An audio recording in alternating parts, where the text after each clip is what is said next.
So both of these stories happened to me, and the first happened back in 2004, while the second, more recently in 2018. I guess I am what people would call a non-believer in the paranormal. I personally believe that if things are looked at with a critical eye, then usually an explanation can be found. However, sometimes things, well, they simply cannot be explained, as I've found out. Although I still don't believe, I'm more open to the idea, I guess, that we don't fully understand our universe, and the very real possibility that strange occurrences can be explained by, well, something even more terrifying than simply a ghost or a spirit. I'm talking about the fact that even mainstream science is starting to consider alternate dimensions and other realities that run parallel to our own. Now, with that being said, here's what happened. So back in 2004, I was a police constable working for Central Scotland Police. Back then, the Scottish police forces were segregated into constabularies and force areas.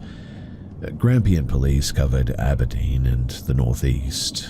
Strathclyde Police covered Greater Glasgow, with Lothian and Border Police covering Edinburgh, and the Scottish borders too. Which means that in total, there were 8 such regions. Central Scottish Police meant that we covered Falkirk Area Command, Stirlingshire, and Clackmannshire as well. This was all prior to 2013, when all such policing areas were united to create what is now Police Scotland. Anyway, so it's summer of 2004 and it's my night shift week. As it was midweek, there wasn't much doing in the rural area that we were patrolling, just driving around the small villages and country roads, waiting for a call to come in really. It was me and my partner, his name was Sid. It was around 4 in the morning when my radio squawked and it was dispatched with a silent 999 call which had originated from the Old Mill Inn. A silent 999 call is basically an emergency call placed by a person that doesn't speak on the other side. More often than not as well, these are kids who have just learned what to do in an emergency, and we often arrive at the location to a very embarrassed parent answering the door. Other times though, silent 999s could be someone in danger but they're afraid of talking, as can happen with a home invasion or a domestic violence situation, for example. Well, the Old Mill Inn was about 6 minutes away from our current location. En route, the dispatcher updated us that the call lasted for maybe 3 minutes and she could hear breathing and crackling on the line as well. So, we arrived at the inn, only to find it in complete darkness. It was a 2-story, built back in the mid-1800s. It's always been an inn with a pub and a function room on the ground floor and 4 rooms upstairs. Flicking on our flashlights, Sid and I agreed to move around the building to the rear in opposite directions, which we did, eventually meeting at the back, checking windows and doors as we went.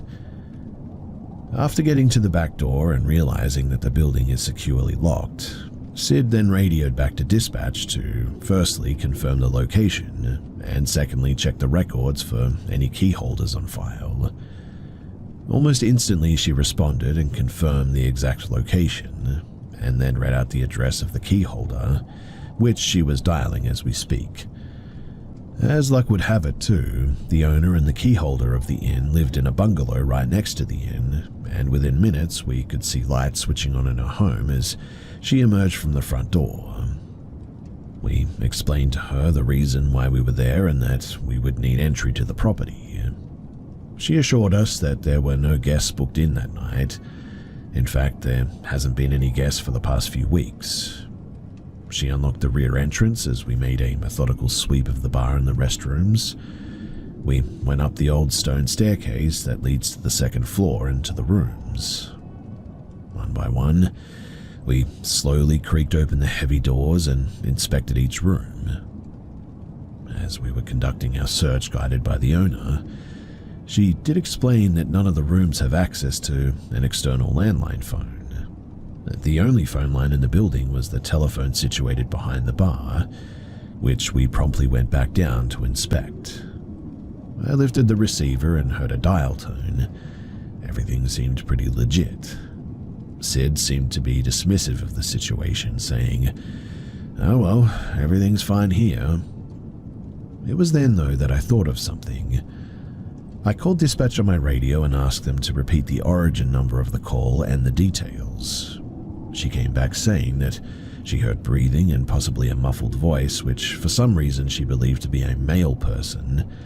She then repeated the telephone number. That's when I found out that the numbers, they didn't match. Overhearing this information, the owner's face suddenly went chalk white. You better follow me," she said. She then led us down another winding stone staircase, this time to the basement. This led us into the cellar where all the beer kegs and chilled drinks were stored. It was freezing cold down there, the perfect storeroom for such things. She stood by the doorway, almost reluctant to enter any further. She slowly pointed across the opposite side of the cellar where I could see a very old bureau sat. Bottom drawer was all she said. I slid open the heavy oak drawer and inside was a single object. It was an old yellow telephone. You know those old phones that had the rotary mechanism for dialing numbers? It looked like it had been there for years, and the once white plastic phone was now yellowed with age, with the cord wrapped around it. She explained that back in the 1980s there was a phone line down here, but it's been dead ever since. On the skirting board to the bureau, I could see the remnants of an old British telecom connection, though. In the center of the rotary mechanism was a weathered plastic holder with a phone number written on it. And it was the same number that the originating silent 999 call had come from. Now, this story could easily be embellished by me telling you, oh, someone died there back at like 4 a.m. back in the 80s, or there was a terrible fire and an old owner perished, or something like that. But I looked into it and none of that actually happened. In truth, I found it very spooky, as Sid just sort of laughed it off as some sort of crossed lines or fault with the phone system. But ever since then, and because of that, my nickname was now Mulder around the police station. We never did find out what happened with that 999 call, and it just never sat right with me, and to this day I still think about it. Now, back in 2018, my wife and I were moving into a larger home from our tiny 2-bedroom flat. Our new home is a cozy 4-bedroom, 2-story house with a separate lounge and dining room. And to say that we were excited is a huge understatement. That excitement, though, would soon wane with the lure of stress and disruption as we took on multiple projects like completely renovating the kitchen, laying carpets and wooden flooring, and even decorating the whole house. However, the good parts were the shopping. Shopping for all the new furniture, kitchen appliances, and all the cool stuff that would adorn our new home. And one simple word really makes this process so much easier: Amazon. Now, there's a small place in the north called the House of Bura. This is basically a huge country retail establishment that focuses on the more luxurious items, I guess you could say. Sort of like country-style clothing, kitchenware, decor, and there's a large food hall too. And it was a place that we would always stop into if we were heading north. We would stop, have a small coffee, and we would move on, as it is very, very expensive there. As such, we found ourselves there to get some inspiration and some ideas for stuff to populate our new home. As an example, we found these coasters and placemats for the dining room. They were by a local artist and the designs were perfect. But we made a note of the items to search on Amazon later. And now, this might sound a bit pretentious, but I always wanted a teaspoon rest. This is nothing more than a sort of small ceramic dish that would, well, hold a teaspoon and prevent you from staining the worktop. We were big on tea here in Scotland, and of course, as disgusting as it sounds, we use the same spoon over the course of a day, and therefore a small spoon rest is just the ticket. I had found this super cool teaspoon rest as well. It had a sort of ink-style depiction of the Mad Hatter from Alice in Wonderland. After checking the price tag, which wasn't that expensive in the grand scheme of things, I searched Amazon and found the exact one way cheaper. And so, I quickly added that to the basket. Once home, I also found the artistic coasters and placemats that we saw earlier on Amazon and ordered them along with my teaspoon rest. Order confirmed. Expect delivery in 1 to 2 days. While we await the magical Amazon elves to somehow get our items picked, packaged, and shipped to us, we still had a lot of work to do. The kitchen was getting completely ripped out and a new one was installed. Thankfully, the contractors assigned are doing both, so we didn't need to worry about overlap. The next day, demolition began, and we were standing in the dining room eyeing various paint swatches when the doorbell rang. Upon answering it, I was greeted with the delivery guy, who I recognized as he's been here before. He spoke with an accent which I suspected could be Eastern European, but that's really not that relevant. He beeped the box and handed it to me before wishing me a good day. I took the box into the dining room to join my wife as we excitedly ripped open the cardboard. It was the really nice placemats, and somehow they looked even better than last time that we saw them. As I removed all of the packaging and the filler from the box, I was sad to see that my teaspoon rest wasn't there. I quickly opened the Amazon app and saw that both items were flagged as delivered. I was about to go off annoyed, but suddenly the doorbell rang again. I opened it to the same, albeit this time out of breath, delivery guy, and he said, "Oh, sorry, I left this one in the van," as he handed me a smaller box. I thanked him and rejoined my wife in the dining room, and it was the teaspoon rest. It's in the shape of a teapot, white ceramic with the Mad Hatter inked onto the middle. Kind of looks like the old China-style porcelain from back in the day. Later that afternoon, my mother-in-law arrived simply to check on the progress and have a cup of tea or two. Like I said, we're Scottish and we're all about tea here. I excitedly showed her our new placemats and teaspoon holder, and then after what seemed like an eternity, she left. I packed away the mats and the teaspoon holder into the box, and I took it all upstairs. Now, all of our kitchen-bound stuff was being kept upstairs in the front room, awaiting the kitchen being completed. About a week or so later, the kitchen was finally done. It was time to start filling in with our new appliances and general knickknacks and all that. And in the process of doing this, I noticed that the placemats and the teaspoon rest, that they were missing. In fact, even the box that I had them in was gone. Now, no one, and I mean no one, has access to that room, bar for me and my wife. And it was a puzzle. But not to worry, I mean, we probably just moved it, or maybe we misplaced it or something. Well, after hours of searching everywhere, and I mean absolutely everywhere, even the wheelie bins in the garden, the box and its contents were just gone. And I mean, it made no sense. How could we misplace them like that? I even called my mother-in-law and told her about it, and she said that she distinctly remembers seeing them. Well, later that morning, we were back in the dining room as painting was about to start, and just then the doorbell rang. I answered, and it was an Amazon delivery guy. The same Amazon delivery guy that we had seen many times before, and the one who had been here last time. He handed me a box and then sort of beeped it with his scanner machine before bidding me a goodbye. Now, we had been ordering a whole bunch of stuff for the house, so this was not unusual.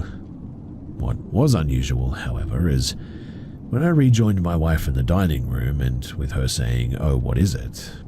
I just sort of stood back in shock. She said, What's wrong? She then looked into the open box, and it was the placemats. The same placemats. And just as we were saying to each other, how the heck did this happen? The doorbell rang yet again.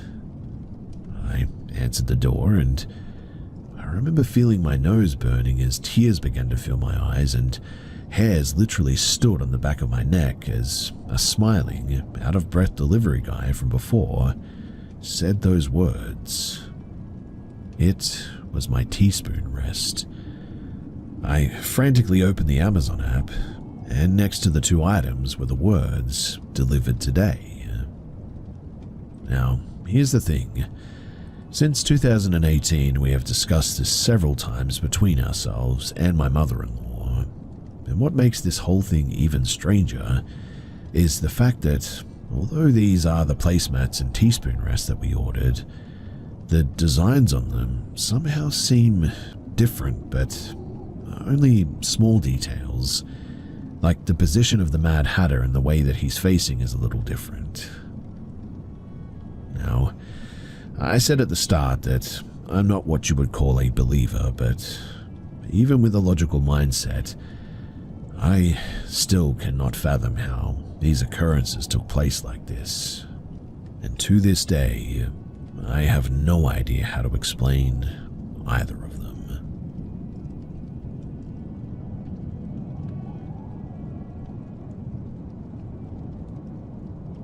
So I want to share an encounter that I had in September of 2012 in some French woods.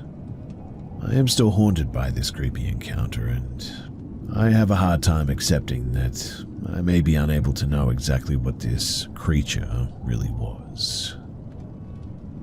So I was 20. I was in an old and small truck with an older friend, a 55-year-old guy who was the driver. I was sitting in the passenger seat on the right of the truck. The truck, it was pretty old, and I remember that we couldn't go faster than like 30 or 40 kilometers an hour. We had been driving for some time, and we took the only very small road in order to stop somewhere that we wanted to visit. It was an old church or an abandoned house or something. We also visited a German fortification. We were expecting to arrive at our destination, a house that belonged to a friend of mine, and it was around 3 a.m. or so in the morning. We were running late though, and it must have been around 3 in the morning when we entered a huge dark forest on the way. We were driving slowly in the woods on a straight and small road. The old lights of the truck, they were some kind of blinking yellow light, and at one point I saw some very black sort of thing, an outline, on the left side of the road. It was a very clear outline though, because it was in the light of the truck, and otherwise I probably wouldn't have seen it. But that's when I noticed that the creature was on 2 legs, or it was bipedal. No tail, and at first I couldn't see any arms, but as we were slowly approaching this thing, I saw it turn its head in our direction. We were both silent in the truck, saying no words. My friend was just sort of driving, and honestly at first I wondered if I was hallucinating from being so tired. We slowly drive in its direction, and it sort of strutted across the road as it was staring at us.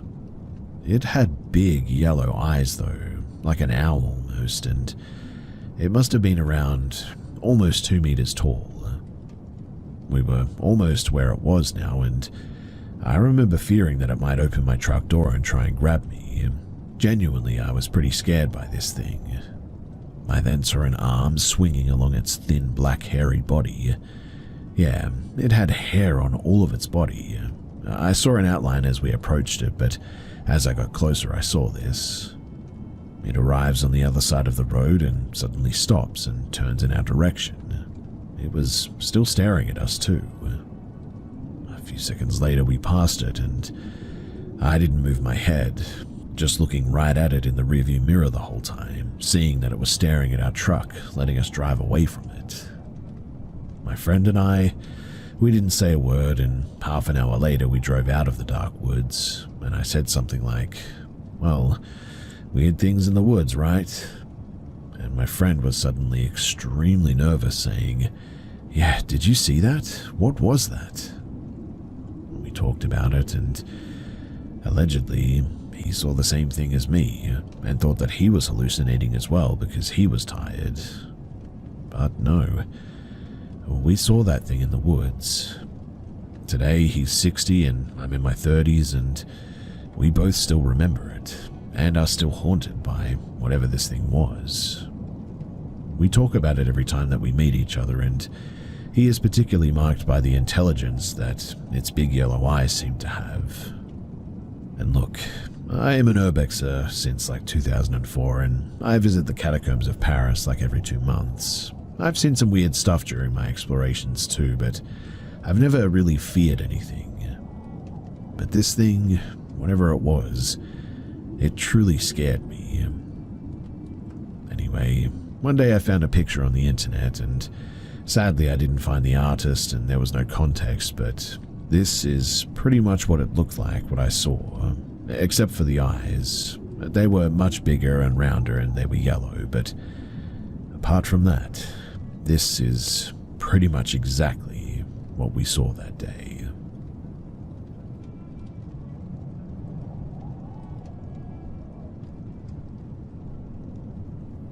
I've had my fair share of weird, unexplainable experiences since I was a kid. There's the usual stuff, mostly hearing voices calling your name, or having a dream that within a few days comes true, or thinking of someone or something for the first time in a long while, and suddenly they or it either comes up as a topic or shows up in life. All things that I could write off as my imagination, or just overthinking things. But there is one experience that haunts me to this day, and it's when I worked as a security guard at an old school ground in New England. This was around the start of COVID's quarantine, so no one knew what to do entirely. I remember it was either March or April, the weather was warm and quarantine was only just being enforced, and since the school was a dorm-based campus, this meant that all the students had to leave. I'd been working there since like December, so I was used to how lively the school was, and seeing it so empty just made me feel uneasy. What once was a school with some old buildings and mostly new ones with students who were excited for their sports and their friendships and dramas and all that, was now a small ghost town practically, with no signs of life except for us security guards, which only one of us was on campus at a time as well. Every day I'd have to make 2 rounds around the entire campus, going through the old buildings and the new ones, checking every dark corner. For the older buildings, we have 8 student dorms, 1 adult dorm that showed signs of abandonment on the upper floors, overturned beds and such, an old set of condos turned into offices for upper staff, an old house turned into the office space, a church, a church, the boathouse, the library, and the old school building. For new buildings, there was the rec center, the sports center, the science building, and the arts building. When kids were on campus, it wasn't so bad, but when the campus was empty, the school just didn't feel like a school anymore, I guess. It felt, well, dead, and also like I was being watched.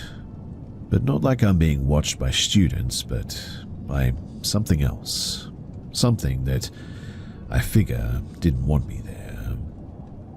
So, the sun was still up but on the setting side, which is why I let my guard down, I think, as I mostly thought stuff like this happens at night. The science building and the old school building were connected, so I was crossing over from the newer building to the old one, and upon stepping foot inside, I heard something that I hadn't heard the prior rounds, let alone the prior days. Footsteps. Running footsteps. They were above me, so I called out and made my way upstairs to see who it was. But there was no one there, and I didn't hear footsteps going up or down. I was about to brush it off when I heard another set run above me, this time on the 3rd floor. I booked it upstairs, calling out, and when I got there was no one there. I checked the doors and the lights to see if I was going crazy. The lights were off though, and the doors, they were definitely locked. There was just no way that anyone could get inside, no way anyone could be running about. I instantly got chills and made a call then and there that I'd skip the old buildings, as places like the library made me feel really uncomfortable when the school was empty. I knew that I was going to get in trouble later, but it wasn't the first time for skipping places on my route. But something felt wrong, and I just didn't feel like messing around with whatever it was that day. So my next stop, that was the art center, the newest building. Something of note about the art center too is that there's a speaker system built into the building that plays music throughout it, whenever there are people on campus, that is. The last few tours I went through there, it was silent because obviously nobody was here. But today was different though. The moment that I stepped inside, I heard talking. Indistinct, but talking, as though two people are talking to each other somewhere inside of the building. The building was locked though. I knew that it was locked because I locked it personally. But I still needed to go and investigate anyways, no matter how much I hated myself for it. The lights inside, they were off, with the light from the setting sun seeping in at the right angles. Aside from the noise of talking, which I still could not make out, except for the fact that there were two voices, everything seemed normal. Then I made my way to the second floor, hoping that maybe I'd see who it was, but despite them most likely ignoring me, going hello security constantly. But the minute that I reached the top of the stairs, the voices stopped, and there was a loud, heavy slam. I nearly screamed and ran at that moment. Quite honestly, I really wanted to as well, but I knew that I couldn't afford to, or else I'd be in really deep trouble if someone was there.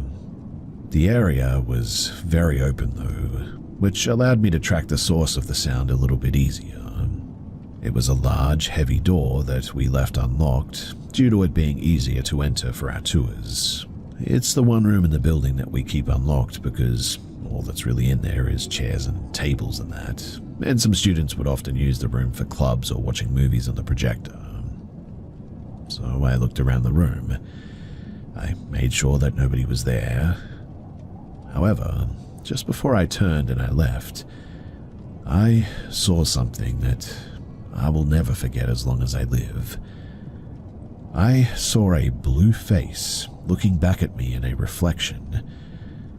Whoever it was shorter than me, so I knew that it wasn't mine. And the look on its face, it looked like someone was struggling to breathe almost. Well, that was it. I ran and I decided to heck with this. I'm just not paid enough. I ended the tour early, having only done 3 buildings, spent the rest of my shift in the guard shack, watching the cameras for anything. I had hell to pay later when my boss came to take over my shift. He was really annoyed that I had skirted most of my shift, but once I explained what had happened and why I didn't do the entire thing, his face suddenly changed. The man was an old, stubborn British guy, but he never made that face before or afterward. But he told me 2 stories from the school's history. The first was his own experience of how, when the school was closed for the summer, he found himself cornered by what he called a presence in one of the older buildings.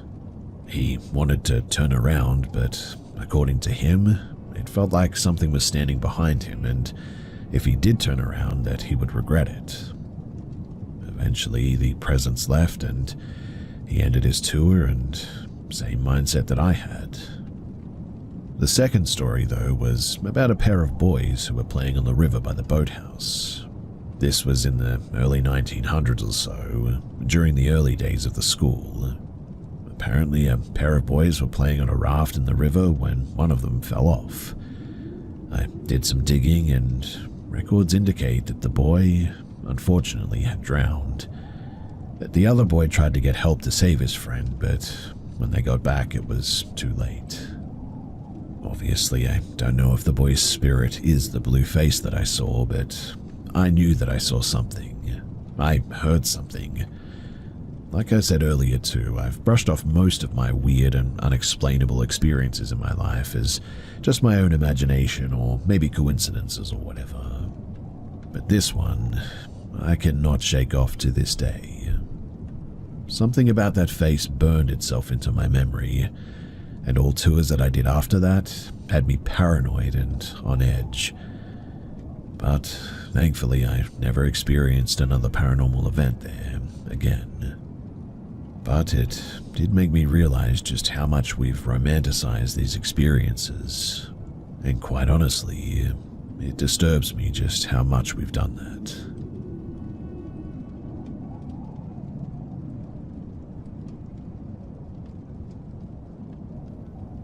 My husband joined the military back in 2012, when we got our first station in 2013. Shortly after working out at the military-based gym, I started to notice this creepy dude who was active duty, who would always show up at the same time that I did, and he would just stare at me and smile. He was tall, athletic build, balding a bit, a little bit nerdy looking, and I would guess in his 30s. I personally was in my 20s at the time. He ended up approaching me a few times trying to make some small talk, but I told him how my husband was on active duty, hoping that he would get the hint.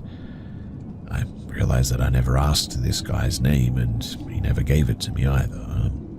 I really didn't care to know though because, he creeped me out. This though, as I found out later, was a mistake. So after 8 long years of going to this gym, the dude was still there every day just sort of staring at me. I was a personal trainer now and left my business cards at the front desk of this gym. So after my husband ended his enlistment, we decided to stay in the state instead of moving back to our hometown. We found a rental house in the next town over, and we were excited to start our civilian life. My husband was told that he'd be starting a night shift as a contractor for IT work, and I wanted to do the schedule with him so things wouldn't be too difficult with sleep. So I ended up converting our living room into an awesome gym and even had commercial equipment. This was so that I could work out at night from home, as well as have some personal training clients come to my house and train them privately. Kind of like a training studio, I guess. I also got tired of giving gyms part of my check while working for them.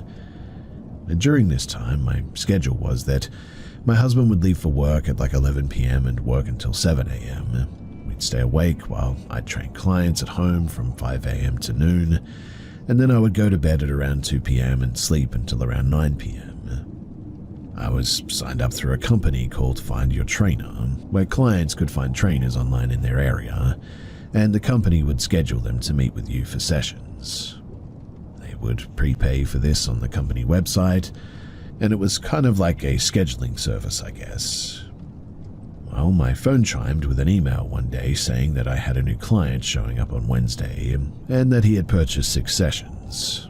I was excited to be making some money and watching my business grow. The time comes for this guy to show up, and I was nervous but overall excited to have a new client. The doorbell rings, and what do you know? It's the guy. Now, I had to train him because he signed up through Find Your Trainer and not me directly. I was hoping that things would work out, other than being awkward, but couldn't for the life of me understand why he wanted to pay me $63 per session when the dude was clearly in shape and knew what he was doing in the gym. I started to train him nevertheless, and the first session being arms, and felt like I was wasting my time because I knew that he already knew how to work out, and this irritated me a bit because I got into training to help people that actually needed help transforming their health and body. Well, the whole time things were awkward, and he made a comment saying how nice I looked that day, and I just sort of smiled and said thank you. The following session, I was going to train him on back day, and I began to demonstrate a lat pull down to this 6'3" man, being only 5 foot myself, feeling self-conscious and just trying to get this over with. But he then tells me that I'm doing it wrong and asks if he can show me. Honestly, I was quite offended because, I'm the trainer in this situation, but tried to remain professional. I began to get off the bench so that he could correct me, but before I could get up, he swoops in behind me and reaches around me to grab the handle above me. But on the way to grab the handle, he grabs my chest. I quickly jumped off and told him that that was inappropriate and that the session was now over. That night, I texted him and told him that I feel like I need to terminate his sessions for inappropriate behavior, and he said that he understands. About 3 days later, I'm up at 3 a.m. reading a book in my muumuu, and I hear some noise outside. I was a little bit stunned by this, but my heart was racing, and I was thinking, surely not. I didn't own a gun, I didn't have a dog, just a parrot that likes to cuss everyone out, and 2 cats.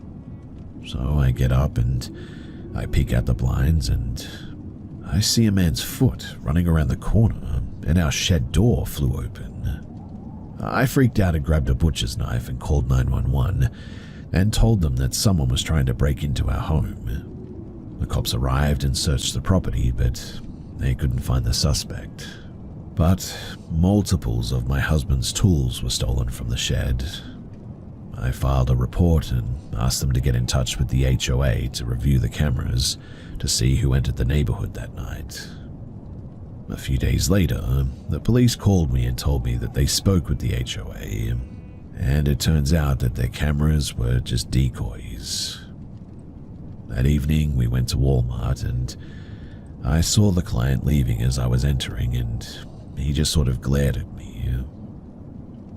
I could not help but think it cannot be a coincidence that I fired the guy with no refund, and that surely it was him that stole my husband's tools as revenge. My husband ended up taking me to buy my first gun and a German Shepherd the following week. Now it's 2025, and my husband just got put back on night shift yesterday. We now own our own home in a nicer neighborhood and have a great set of security cameras too, but I am just always on edge, hoping not to run into that guy ever again.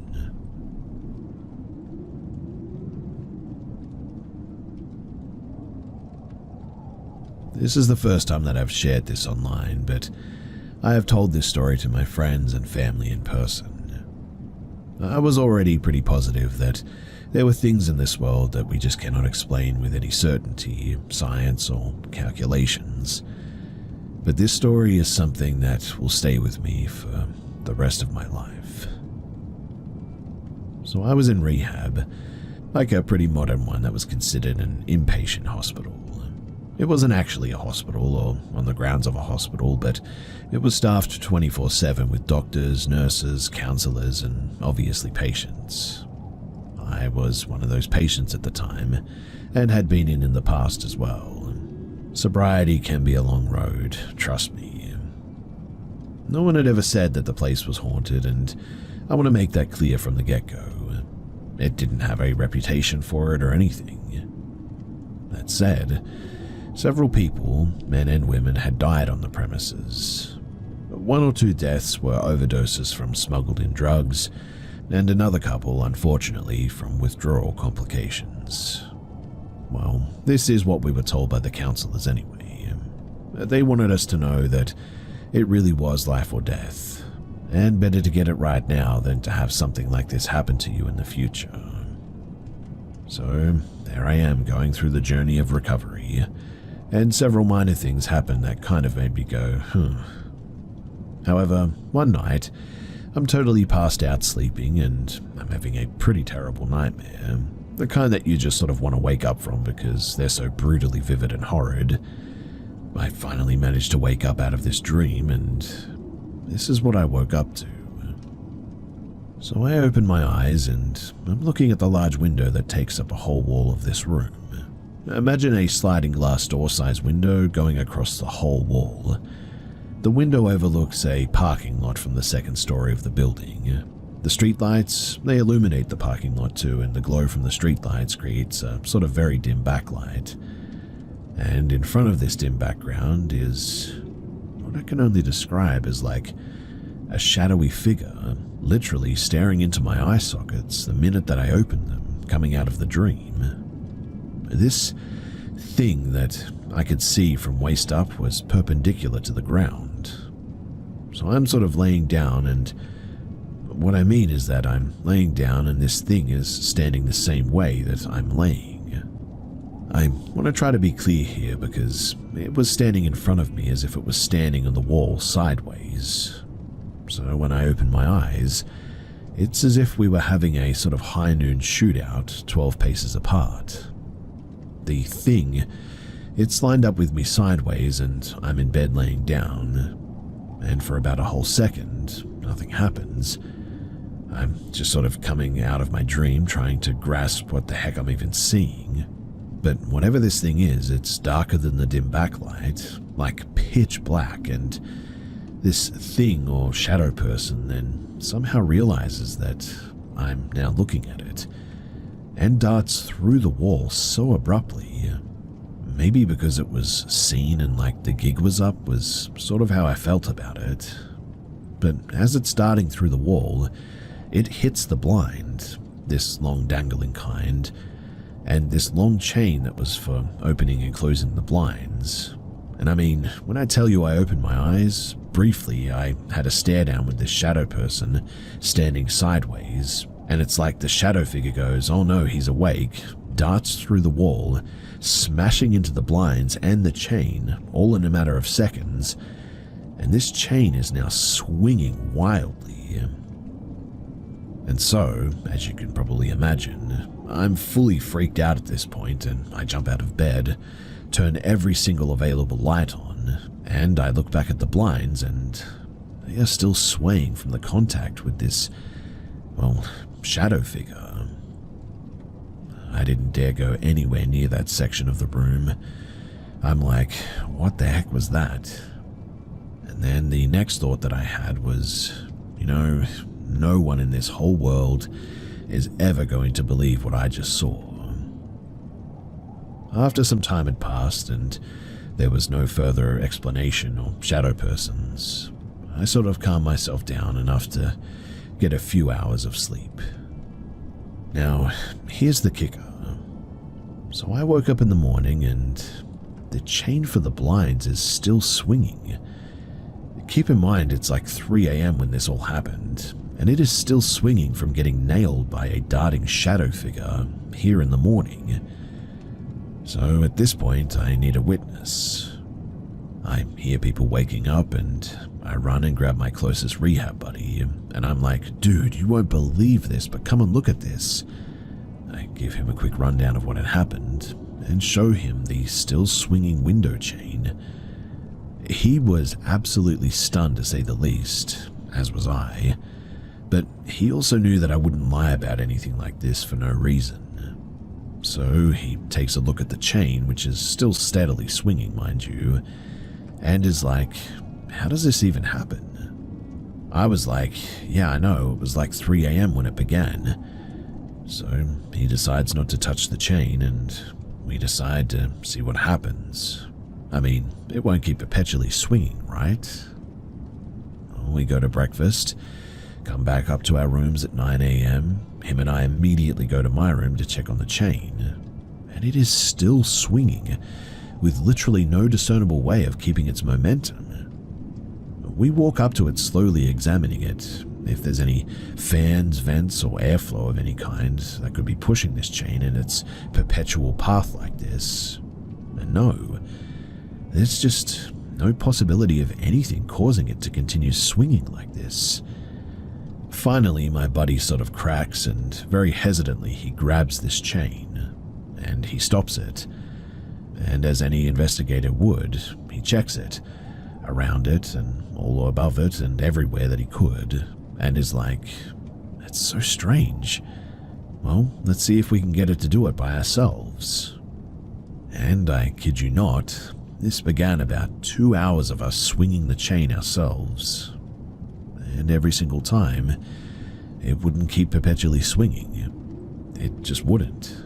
And I mean, we tried everything to duplicate that swinging, and we just could not get it to swing for more than 30 seconds at max before it came to a stop eventually. My buddy eventually just sort of looks at me and is like, "You know, I believe you 100%. Nothing else even makes sense. I mean, you couldn't have made it do it on your own." Me and him kept in touch for a while after we graduated from rehab, always talking about this story. Our only regret was not letting it continuously swing. We often wonder, in fact, if we had just left it, if it would still be swinging today. So, if anyone knows anything about perpetual motion, then you'll know that it is very hard to create. In fact, as far as I know, there needs to be an energy source most of the time. The energy source in this case seemed to be a sideways standing, staring, darting shadow figure. Like I said, other things had happened, but this one was the real cake taker. I will forever believe that there is more to this world than we are told after this. And if you've made it this far, then I appreciate you hearing me out, and thanks for listening.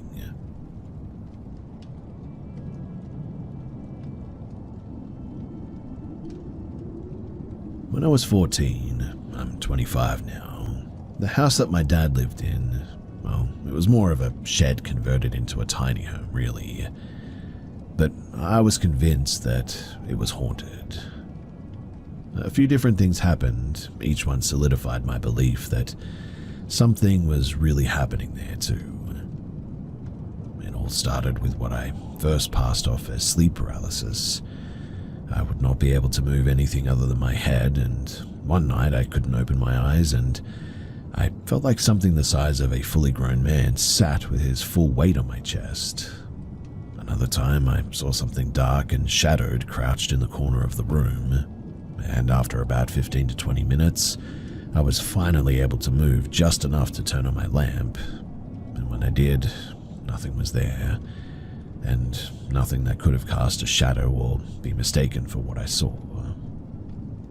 Another time, I heard what sounded like a bird or a bat flying around my room.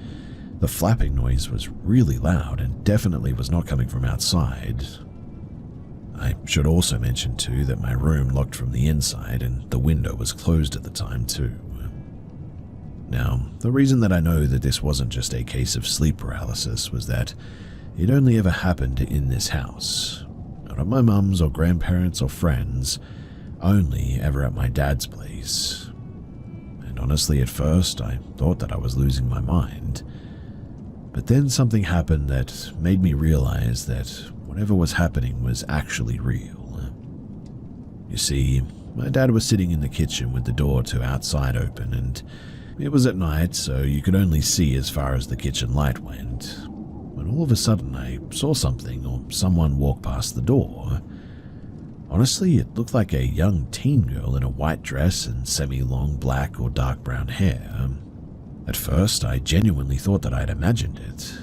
But then my dad said, "Did you see that?" Chills, instantly. I asked what he saw, and he described exactly what I had seen. I still get chills even thinking about it, even now while sharing this with you guys. I never did see her again, but I will never forget it. And I mean, she just didn't look fully there, but not completely see-through either, but like she was only 95% there, and it just felt really wrong. I kept seeing and hearing and feeling things when I was in bed until he moved, and then after that, I never experienced anything ever again.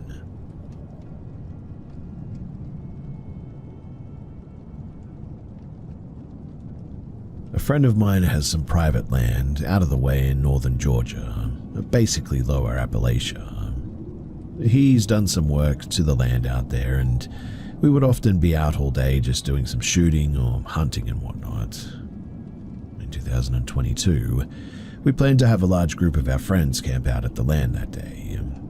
We would shoot during the day, hang out and camp at night, and the two of us would go deer hunting in the morning.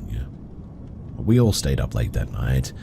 A few retired to their hammocks, or one guy who bought a tent, and the rest of us made a late-night run to the Waffle House. After we got back, we all said goodnight and we eventually went to bed. We were all set up in a sort of big circle around the fire that we had going. That was except for my friend and I, who set up apart from everyone else so we could sneak out in the morning to hunt deer. It must have been around 3 in the morning and I was in my hammock and unable to sleep. I hadn't even slept a lick at this point and was pretty much wide awake. I didn't do a lot of camping, so I just couldn't get comfortable, I guess, but about 30 minutes after lying down, I suddenly heard a voice that sounded like it was coming from about 50 yards away. It was hard to tell in the dense woods, but it definitely came from the opposite direction of where everybody was at. And it just kept repeating, "Hey, my name," and "Hey, come here," and "Hey." It sounded exactly like one of my friends, though, who I confirmed was asleep in his tent in the opposite direction of the voice. It went on for maybe 10 to 15 seconds and then abruptly stopped. Now, I've always heard the stories of the Appalachians and the woods. I knew not to investigate, obviously.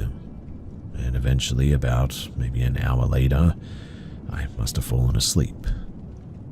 The next morning, I confirmed with my friends that no one was awake at that time. I've been out there many times since then, too. Those woods, I really have never felt the same since that event as well. And I can confirm that there's really no one else around anywhere near those woods. The only thing out there is an abandoned chicken house, really. But after telling this story to a friend that wasn't out there, he told me that he wasn't surprised. He also said that he never felt that those woods were safe. Apparently, him and the guy who owns the woods had a weird event happen while hog hunting late at night one time. I'll save that story for another time, but in any event, this is what happened to me that night, and I still have no idea what it was.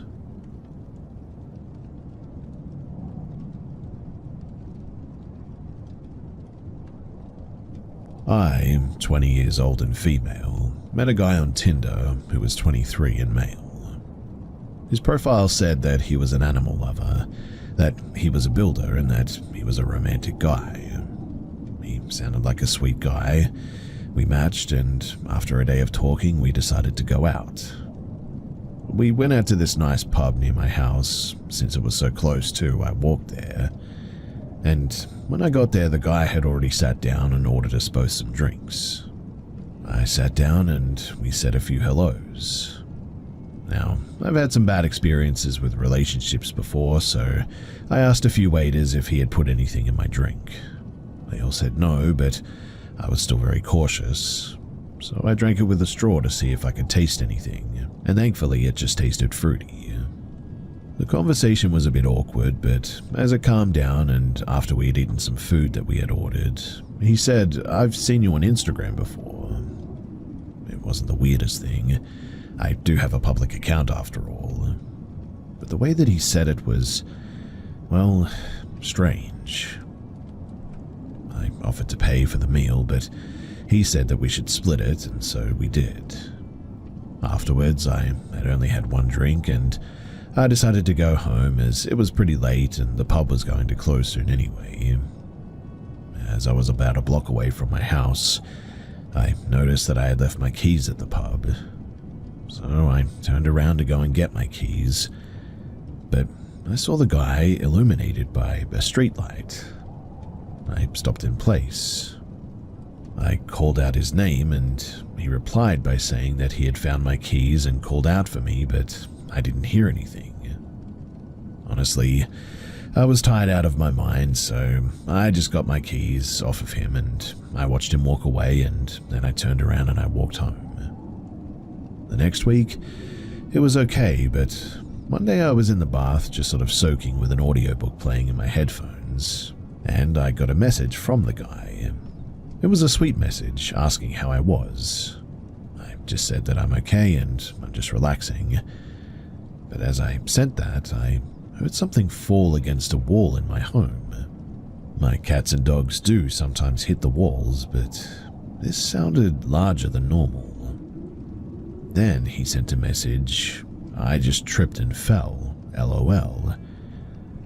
My heart sort of dropped. It might have been a coincidence, but I did get out of the bath, dried off, and I put some clothes on. I looked around my home, but nothing. Well, 8 days later, I received a message from him, just asking how I was. It was late, I was in bed, my light was off. I replied by just saying that I was tired and I was going to sleep, and I sent it, when I heard a notification sound coming from my wardrobe. I didn't hesitate. I grabbed the knife from beside the table. It was there if I needed it for defense. I stood up and I ran out of my room, and I heard someone opening my wardrobe, running out of my room. I bolted to my front door, opened it, and ran out. I still had the knife in one hand and my phone in the other. I quickly dialed 911, calling them, and I ran down the street. I looked behind me, and that was when I saw him, just standing there at my home. The police found him some time later, still outside of my home, and arrested him. And apparently the name that he had used on Tinder, and what he had told me, wasn't his real name, and he wasn't 23. The police found out that he was actually 31, and that he had been living in my house's attic for about 2 weeks by this point. My attic actually connects to my wardrobe, and he had apparently crawled in there at some stage. What his real intentions could have been, I'm not too sure, but all I found out was that he had a Polaroid photo of me sleeping, some of me eating, bathing, showering, and basically doing anything. The account, it was taken down by the police, and as the situation develops, I'll be sure to add some more updates.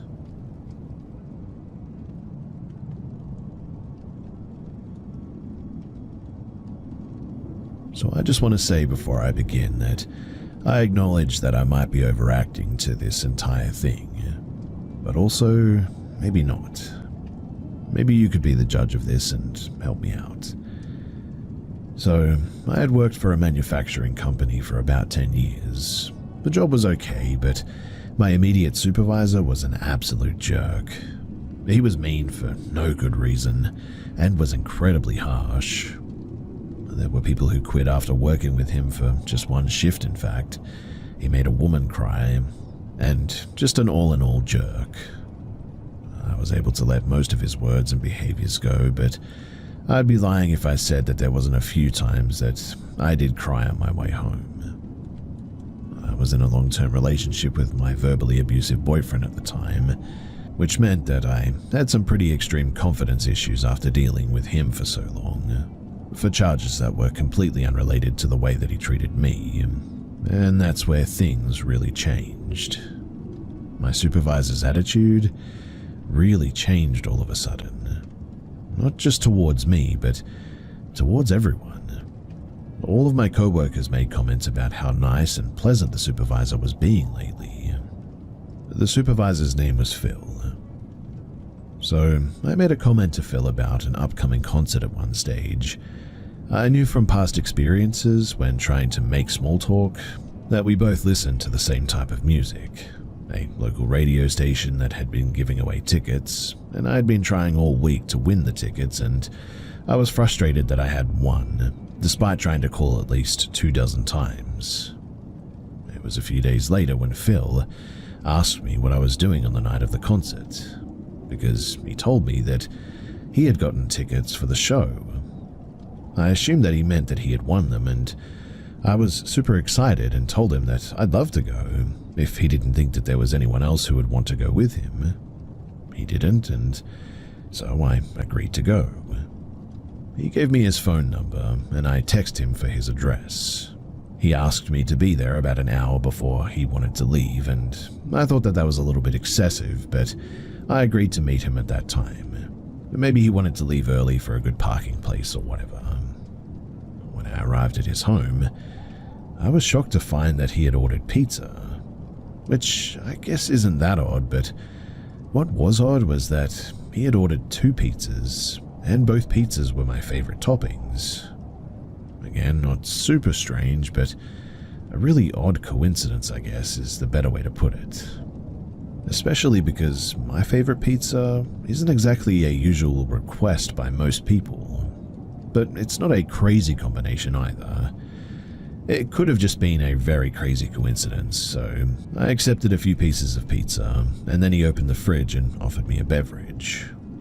The fridge, though, was bare, except for my favorite soda and my favorite beer. Both are pretty popular choices, so again, it might have just been a coincidence, but I accepted the soda and I ate the pizza. He, though, didn't eat any. He just sat on the couch and asked me a million questions about my upbringing, my family, my hobbies. It was odd, especially compared to my ex and how he had treated me, so I just sort of dismissed it. I should probably preface all of this by saying that he was 13 years older than me as well. I was in my 40s and he was in his 50s. He also had very little experience with women, and most people were convinced that he was actually a virgin, and if he wasn't, then he was very inexperienced. His best friend, who also worked at the same company, had told me that he didn't really date much. So as I sat on the couch and ate the pizza and drank this soda, I tried to give him the benefit of the doubt. I mean, maybe he really didn't have a ton of experience with women, and maybe this was just the way that he was outside of work. He was very attentive and paid attention to the little things after all, and it was so completely opposite to the way that my ex treated me for so long that maybe I just wasn't used to an attentive man. Anyway, after I finished the pizza and I used the bathroom, I was ready to go, and asked him if he wanted me to drive or if he wanted to. I was nervous about driving with another man because this had always been a trigger for my ex, to scream obscenities at me. Phil shook his head though, and opened the front door. There was a limo waiting at the curb. I was kind of shocked, to be honest, and froze for a minute. He saw the look on my face and told me that he always did this for concerts. That way he could drink on the way there and on the way back, and he didn't have to worry about parking. Well, you didn't have to ask me twice. I agreed and I got straight into the limo. And he was right. It was a really nice drive.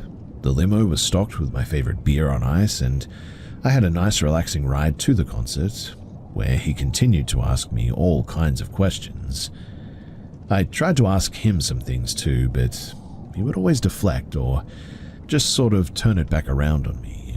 Very playful banter and very different than the Phil that I was used to from work.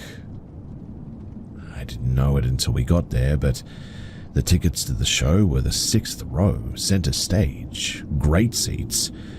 All of the bands were awesome. Myself, I am a type of person who will sing and dance at concerts, and this concert was definitely no exception. And more than once I found him staring at me. He didn't sing along or raise a fist in the air or dance or anything. He just watched me to see how I was reacting to everything. And that was probably the first red flag. Well, after the concert and the ride home, he invited me inside eventually. I declined and I went straight home. Things returned to normal at work. He was less of a jerk, and I really saw no sign of the guy that I went to the concert with. A few weeks later, another big-name band announced a tour date nearby, and he told me about it, and I was really excited to go, but I stopped. I mean, yes, we can go, but only as friends. And he said okay to this. I said that I was serious, and I'm paying for my own ticket, and I'm paying for half of the limo at least. And he said that that was okay, that that's fine. I told him again that we're going as friends and nothing more, and he nodded. He invited his best friend and his wife this time, We shared the limo and we had a great time at the show. In fact, it was the best concert that I'd ever seen, and again, the seats were amazing. I did pay him for the tickets and for the limo as well, and I felt like it was less of an implied date, I guess, and I didn't want him getting the wrong idea. I worried that maybe his reactions during the first concert, that he thought that it was a date or something. And we went to a third concert, and it was a repeat of the second one. I paid my way, and his best friend and his wife joined us, and again it was a great show. We both started going out to local bars. He would text me and I would join him at his house, and we would go to the local bars and watch our favorite local bands. Sometimes we would even play pool or darts. He was always so pleasant and kind and generous, and he would almost get flirty with me as the night went on. He always invited me inside, and I did take him up on a few times, but we would just sort of sit in his basement and play cards and drink or watch TV. He never made a move on me, and he just asked me endless questions about myself. Well, I started to get a little bit concerned when I realized that we were hanging out every weekend. I tried to find excuses about why I couldn't go out, but then he would show up at my house. I usually let him come inside, and we would just sort of hang out and drink together. And one night our favorite band was going to be playing, and he asked me about it earlier in the week. I really enjoyed seeing the band, so I agreed. And afterwards, he walked me to the door and I invited him in. He seemed a little bit more drunk than usual. He made a pass at me, and it was the most awkward pass that I had ever experienced. His kiss was, well, not the best, and it wasn't even remotely nice. In fact, if anything, it was the opposite. I gently pushed him away, and he roughly removed my shirt and kissed me again. And I again pushed him away, this time with a little bit more force. This kiss was exactly like the first one as well, and I told him that I wasn't interested in that. I'm only interested in being friends. That was when he started crying and then sobbing. He told me that he was in love with me, that he had been in love with me for years apparently. I again told him that I wasn't interested. I mean, I hadn't even been single for a year at this stage. I needed time to figure my life out after my ex, and he continued to sob but professed his love for me and that he would wait for me to figure it all out. He tried to kiss me again, and I had to push him back a little harder than the last time. He finally left after he apologized profusely. Well, I moved a few weeks later, and it was only a few blocks from the other house, but it was smaller and suited my needs better. Also, my ex didn't know where I was, which made me feel much more safe. I'd been living there for a few months, and it was genuinely starting to feel like home. And that was when the text messages started. At first, it was just a random hi. I usually didn't respond, but if I did, I was super vague, and one night I heard someone doing a burnout in front of my house, and I didn't look out the window, but a few minutes later, Phil sent me a text, and all it said was, "Don't you hate it when someone drives by with a noisy car?" I didn't respond. I knew that it was him, and I started to hang out at my parents' house a little more often. I would still hear a car come by and squawk their tires. I mean, maybe it was a coincidence, but I really don't think so. I found a Christmas present underneath my windshield wipers one day while I was parked at my parents' house, and I had no doubt that it was from Phil. That was when I stopped answering his text messages entirely. A few months later, I had left my house at the usual time, and I started driving to work. I had been transferred to another department in the company, so I worked in a completely different building than Phil. I was definitely enjoying the break from the constant staring, and as I drove my usual route, I couldn't help but notice the familiar car that made every turn that I did. I changed lanes, and so did they. I took a left, and so did they. His car was a pretty rare make and model, and even the color was unique, and I knew instantly that it was him. I debated calling the cops, but in the end I chose not to. I pulled into the parking lot at work, and he pulled right up behind me, so I really had nowhere to go now. I gathered my things and got out of the car and locked it. He was already waiting for me. He asked me why I was avoiding him, and I told him that I wasn't. He said, "It sure seems like you're avoiding me," and I said no. He asked, "Well, how have things been?" I was so freaked out by the whole thing that I turned towards the door and said that I needed to get inside now.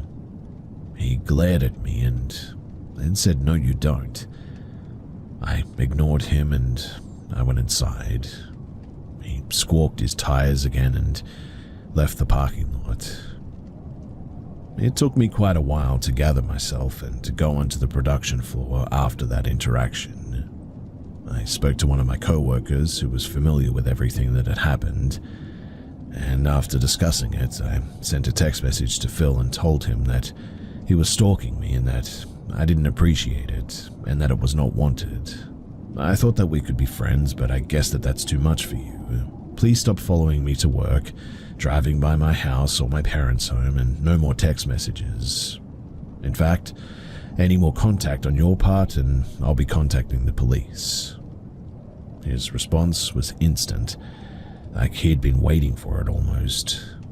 He told me, "I will drive wherever I feel like.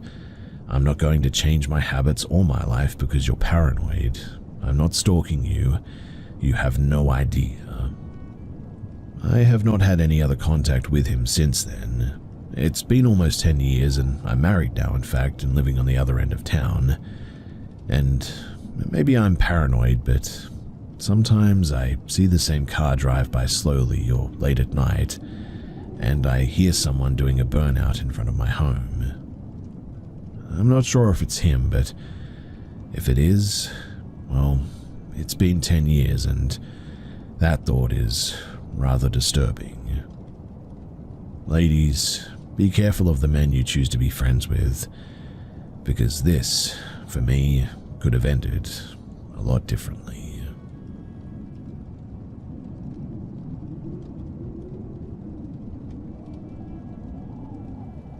We moved into our house about a year ago. It was built in 1970 and had only had 2 previous owners. I don't know any other history about the house than that, but right away I had some weird vibes in different areas of this home. I smudged the place a couple of times right after moving in, as I always do after moving, and things felt okay after that. In fact, nothing weird has been happening until the last couple of weeks. For some extra background too, we had just welcomed boy-girl twins into this world 2 months ago, and we have a 22-month-old toddler as well. My toddler is a really great sleeper. We never have any issues with his sleep. In fact, he's the kind of kid that wants to go to bed on his own when he's tired. Well, about 2 weeks ago, he started waking up at night, freaking out big time, where he's so scared to the point that he's shaking. I can get him to go back to bed after a while, but a lot of nights now I've been having to bring him to bed with us.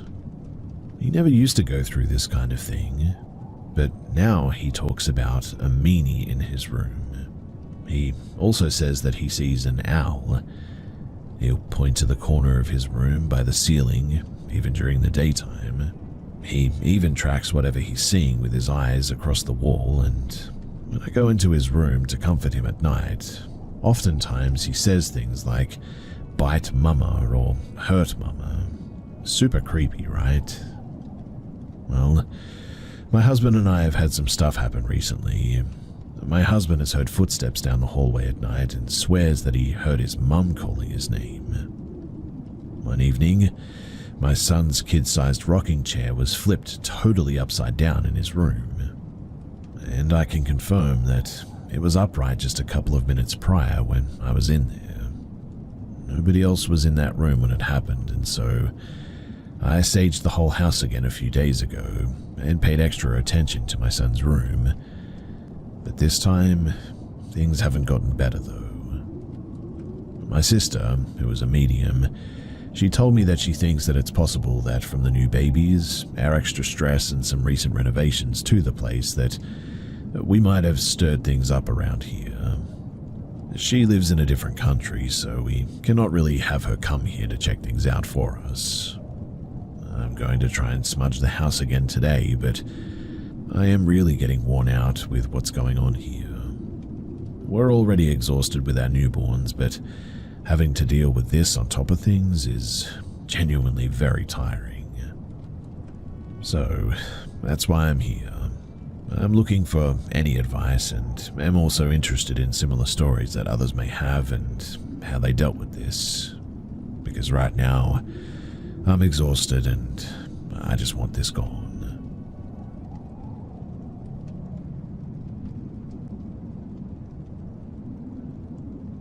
This happened about 4 years ago. So my aunt had just moved into a new apartment in a residential complex. It was summer and I had just started high school and I went to stay with her for a while. The apartment, it had 2 bedrooms. My aunt had one and I shared the other with my older cousin, who was about 9 years older than me. Since the room was small, we shared a bed.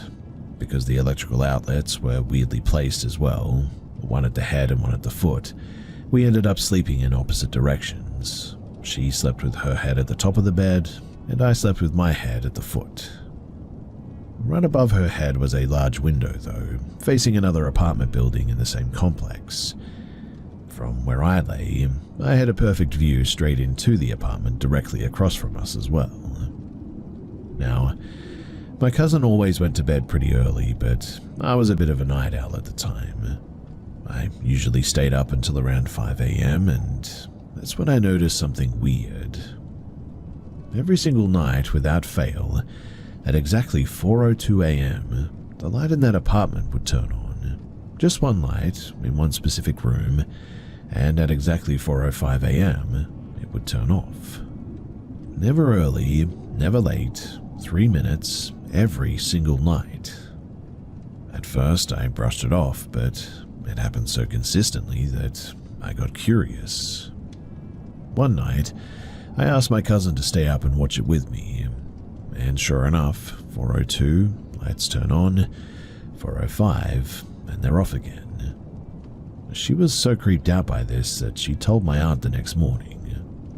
We were all a little bit unsettled, but mostly curious, I guess. A few days later, and we decided to visit the apartment and ask. A woman in her 40s opened the door, and she looked kind and humble, but a little bit tired. She told us that she was the daytime carer for the woman who lived there, an 80-something-year-old woman who had been completely paralyzed after a stroke. The old woman, she could only ever move her eyes and her mouth, and she had no husband, no children, no family, just a small pension that barely covered this caregiver, who could only work from 6 a.m. to 11 p.m. because the old lady didn't have enough money to hire her to stay overnight. Which means that from 11 p.m. to 6 a.m., the old woman was completely alone. But then the caregiver said something that made us all go silent. The old woman apparently had a severe eye condition. She was extremely sensitive to light and had begged the caregiver to never turn on any lights in the home, especially not at night. But we had seen that living room light turn on at 4:02 a.m. every single night. And according to the caregiver, the old woman never even left her bedroom. After that, we just kind of panicked, I guess. We just thanked her and we left. And to this day, I still cannot explain it. The precision, the timing, and the fact that it stopped happening immediately after the old woman passed away. We still talk about it from time to time, and none of us can make any sense of it. Was it a glitch, a ghost, something else entirely? If anyone has ever heard of anything like this, then please do let me know, because it's perplexed me for many years.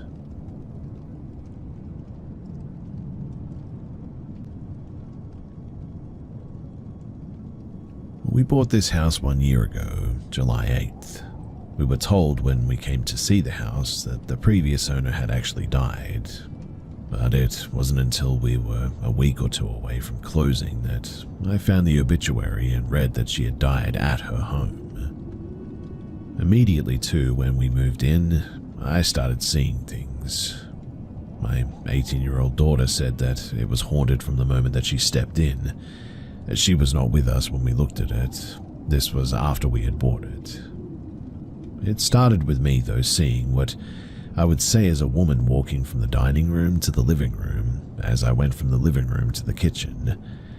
It makes a big circle, and the house is a sort of tri-level, so the main floor, then the stairs that go to the upstairs to the bathroom and the bedrooms, and separate stairs that go downstairs to the walkout basement that is always open, except for the utility room and the second bathroom. Also, from moving in, every time that I'd go down the stairs from the bedroom, I would see someone standing on the other stairs. It's hard to describe this, but there's a window with no glass that lets you sort of see the other stairs that go down. A friend had experienced this too, and I have not had it happen in months, and really nothing has changed. And well, I just sort of kept all of this to myself, to be honest. But my husband, who has been a non-believer until recent years, had experiences that have changed that. He started seeing things. For instance, he had a black shadow walk up to him in the bathroom. He genuinely thought that someone had come in until he saw it disappear. It really freaked him out too. He has seen shadows other times too. I've also seen shadows walk by and move doors even. But the weirdest thing would be seeing what looked like a person reflected in the TV when it was black. It was like someone was bent over looking at the TV very close, and then they stood up and they stepped back. Obviously, I see my husband, and I can assure you that it wasn't him. I woke up and got out of bed, and he was asleep next to me, so I was trying to not wake him, and I started downstairs and realized that he was asleep on the couch, though. I went and checked, and that's when I noticed that the bed was empty. That one really freaked me out, but the newest thing was actually last night. I had just turned my phone off, and I was settling in to go and get some sleep, and I always wear a sleep mask, so it was on that night like normal. When I felt an arm on my hip, and it sort of slid across me. I instantly took my mask off, rolled over, and checked my husband, who was asleep with both arms under his blanket. We have separate ones, and I hadn't felt him move. This is the first time that whatever this is has touched me, and it was very weird. And before someone asks, yes, I do have cats, and my door stays shut, and they're not allowed in my room at all. Also, while this is not everything that has happened, it's certainly a big chunk, and these are the more scary or meaningful ones, I guess. I should tell some of the other stories sometime, but for now I'm just trying to get some help and some advice as to what I should do about this.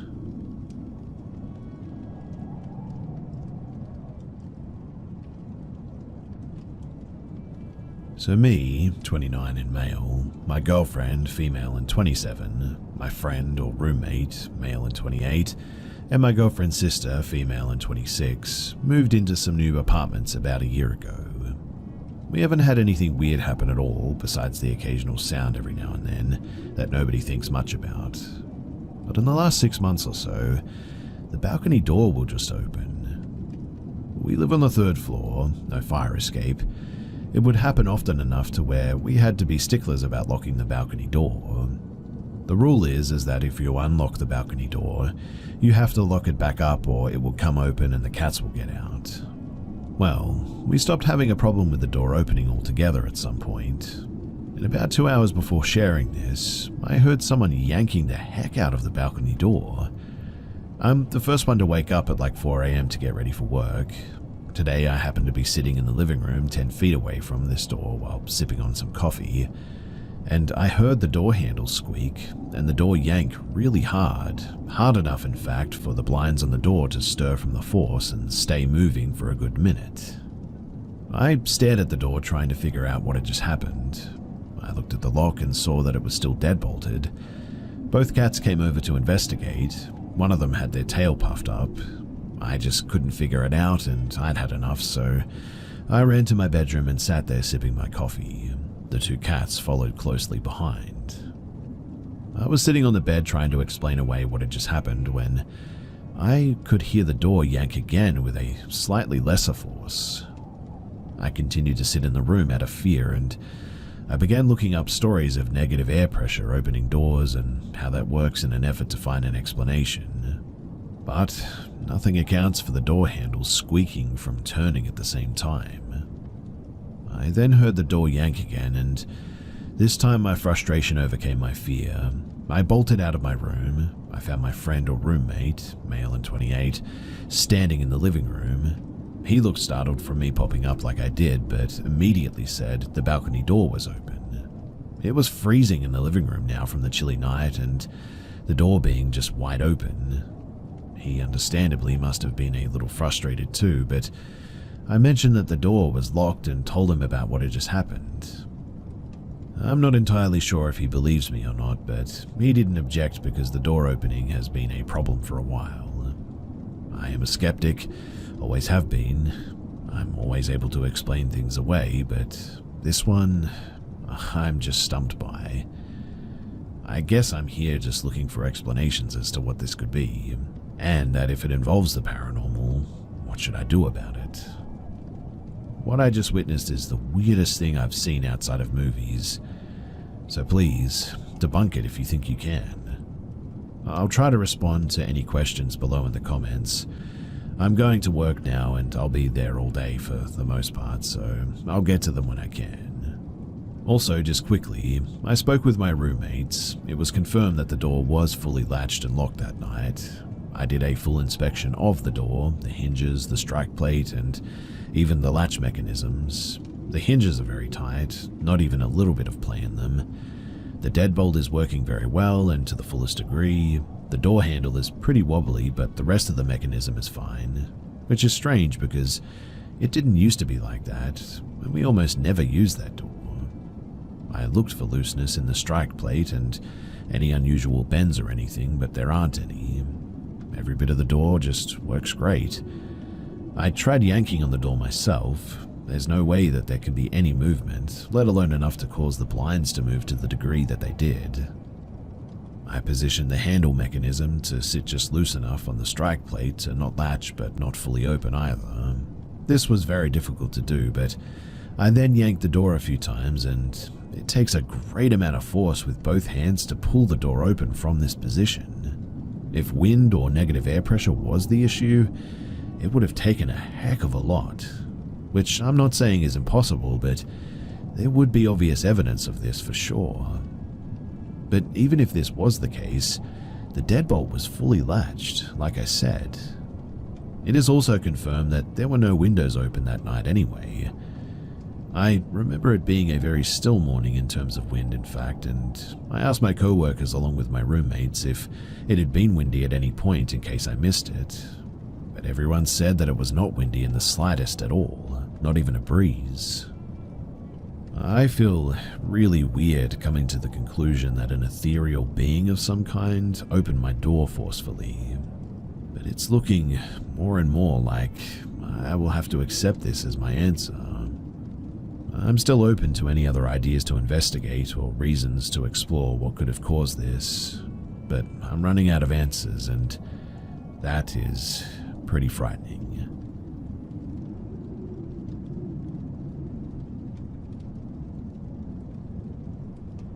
I'm a property manager and a 1-year postpartum, so I return to my company part-time. This is fun because I get to sort of float around to different apartment communities who need help and just help where needed. In September, I helped at a property about an hour from my house. It's a bit of a drive, but fairly small property, with relatively no big problems, so easy money for the day. I'm covering for a manager out on vacation, And of course, it's the dreaded 6th of the month. This means that I'm handing out late letters and making calls, unfortunately. Definitely not my favorite part of the job, but it is necessary. The one thing that I hate about floating, though, is the residents don't know me well. So I'm delivering late letters and calling, and they don't even know me. Again, not my favorite part of the job, but it has to be done. So, I had about 10 late letters to deliver that day. All was going normal and fine. Some people answer the door and say, "Yep, sorry, I'll have it paid on such and such date." Another person didn't answer, so I left info on the door, but they flipped me off as I was walking away. All pretty normal stuff, to be honest, that just comes with the job. But I get down to about the 7th or 8th person. I walk up to this apartment, and I can tell from the outside the occupants have absolutely destroyed this home. I smelled cigarettes, cat urine, and just a general mustiness before I even knocked. All the blinds were broken, blankets up on the window, all the works. I get up to the door, do my normal quick knock, waited about 5 seconds and was ready to post notice to the door. Right as I was folding it up to put it between the door partly swings open. A gentleman, wearing just boxers and a cigarette hanging out of his mouth, opens the door but doesn't unlatch the security lock, so the door's not opened all the way. "What do you want?" he says as he's giving me a death glare, but also looking me up and down inappropriately at the same time. I explain that I was just here to deliver the late letters and that I would be on my way now. As I'm explaining this, I notice that he keeps looking over his shoulder, as if someone is standing next to him behind the door. I find this a bit odd, as if someone is hiding from me, especially because this gentleman won't open the door all the way. I hear some whispering, and now I'm sure that he's communicating with someone. The gentleman in the doorway asks me to wait and says that he has things in his apartment that he needs looked at. I explain that I was just here for the letter, but that he can send some photos into the office, and that I would get work orders in. He begins complaining about our maintenance team and states that he really wants someone to take a look in person. At this point, I'm feeling really uneasy. Typically speaking, I would enter and help, no problem usually, but between the looks this guy was giving me and the creepy who knows who is behind the door, I'm just not feeling safe at this point. I defer again, trying to make myself sound unimportant and just say, "I'm just a floating person. I can't do anything without manager approval until she gets back, so really there's no point." At this point, someone catches my eye upstairs though. I see a window blind move. I notice 2 additional guys upstairs who are both staring down at me. I'm so uneasy now too that I could be sick. I tell the gentleman that I won't be entering without maintenance or the property manager present, due to it being an ongoing maintenance concern and there not being much that I can personally do anyway. He looks annoyed and finally just slams the door in my face. I get back to the office and grab the maintenance supervisor for the property to chat things over regarding this encounter. The maintenance supervisor explained to me that there used to be an old man who lived in that apartment, but then his son took over the lease after he died. He told me that he's noticed a lot of strange activity and individuals around that home since the dad died, but he hasn't personally witnessed anything illegal yet, so he's just let it go for now. He explained that they plan to make the move when the contract is over due to the condition of the home alone anyways, but while I cannot prove something horrible was going to happen, if I entered the premises that is, this is by far the creepiest encounter that I've had in property management in all my 7 years.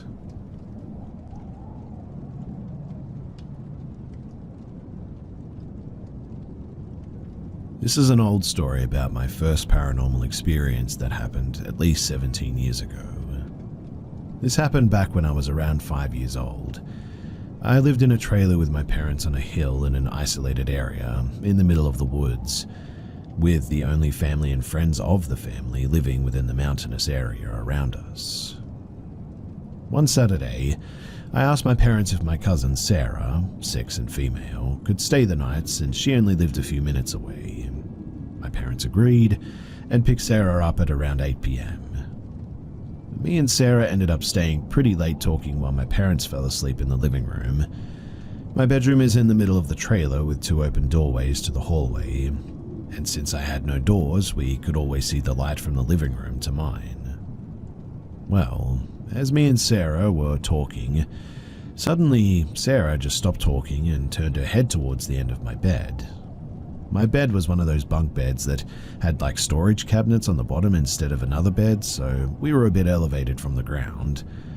But I noticed her face had a look of horror, so I asked her what was wrong, and she told me that there's something standing at the end of the bed. I turned to quickly look, and I saw a white-looking figure standing still at the end of the bed.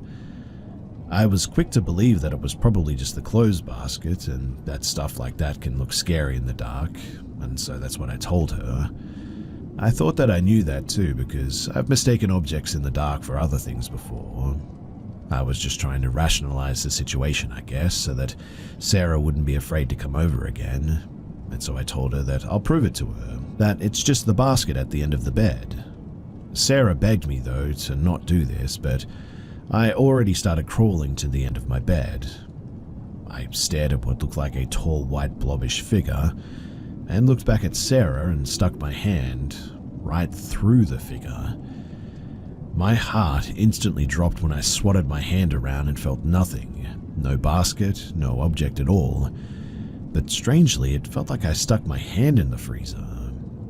I quickly turned to look back at the figure with my hand still in it and saw it form what looked like a face. I scrambled back to Sarah as fast as I could in absolute horror. Me and Sarah were freaking out at the other end of the bed, staring at this thing. Seeing it in that moment, it almost looked like a white silhouette of a man with long hair. He just stood there, not moving in the slightest, though. Eventually, we came to the conclusion, though, that our only options were that if one of us can either turn the lights on or run to the living room to get my parents, that the figure might eventually go away. Me and Sarah argued who would be the one to do it, and eventually I caved in and just went for the light switch. I took one last glance at the figure before flipping the switch, and once the lights came on, it was gone. And so I flipped it back off just to be sure, and yep, it had disappeared for good, it seemed. Me and my cousin ended up staying up until morning that night, too scared to sleep. I've told my family about this and found out that our yard and most of the mountain area was actually native burial grounds. In fact, locals around the area nickname it Witches Mountain, since there has also been reports of witches living in the area back in the day. My family is very religious and don't like speaking much about the history, so I'm really sorry I cannot provide more information regarding that, as I was never really allowed to look into it. 17 years later, though, both me and Sarah, we still remember this experience like it was just yesterday.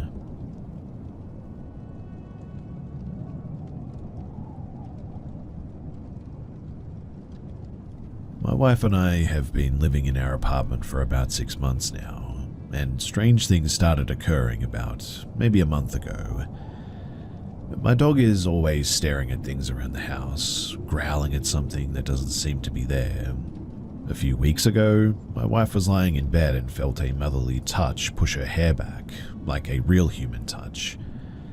She was completely alone in the room, mind you, with all windows and doors shut. There was no wind or anything either.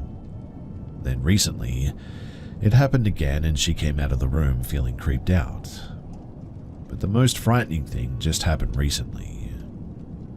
In the middle of the night, while we were sleeping, our dog barked like crazy at the dark hallway and ran into it. We sprinted after him, checked the whole house, and we found nothing. We played it off as a bad dream of his, but then we all went back to sleep and I had a terrible nightmare. I woke up in a sleep paralysis episode with my dog staring at me. His mouth was moving and a man's voice was screaming at me to get out, over and over, getting faster and louder. My wife then had to wake me up as I was whimpering and couldn't move. I'm not a big believer in the paranormal, but this has become very terrifying for us. My wife and I are just looking for explanations at this point. She thinks that someone nearby in our apartment complex might be doing rituals or something. We found this white goo a couple of feet outside of our door that won't go away recently, like candle wax or something. Any help or explanation would be appreciated because we just want life to go back to normal.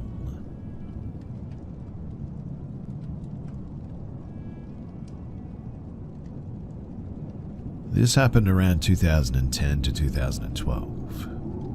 My house was extremely old. Multiple people died in that home too. There were nice people that my neighbors knew of in there, and they had apparently died in there, like a World War II vet who was really nice to my friends before I lived on that street. He left some things behind, like a bayonet attachment to his rifle, and I still have that to this day. My friend who saw the man alive around 2004 slept over my house around 2009, and said that he saw the ghost of that old man walking towards his battle blade in my room, and faded away as he got it.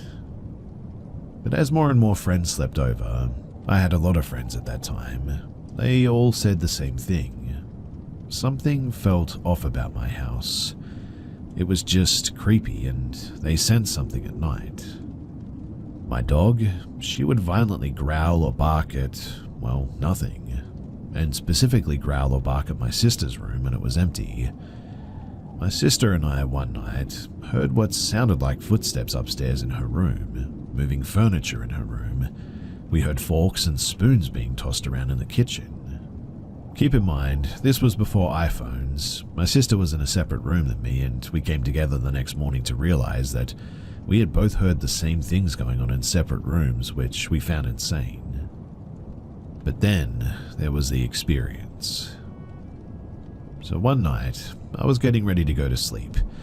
I didn't have a door in my bedroom for many years, which I know sounds weird, but that's just how it went in my house.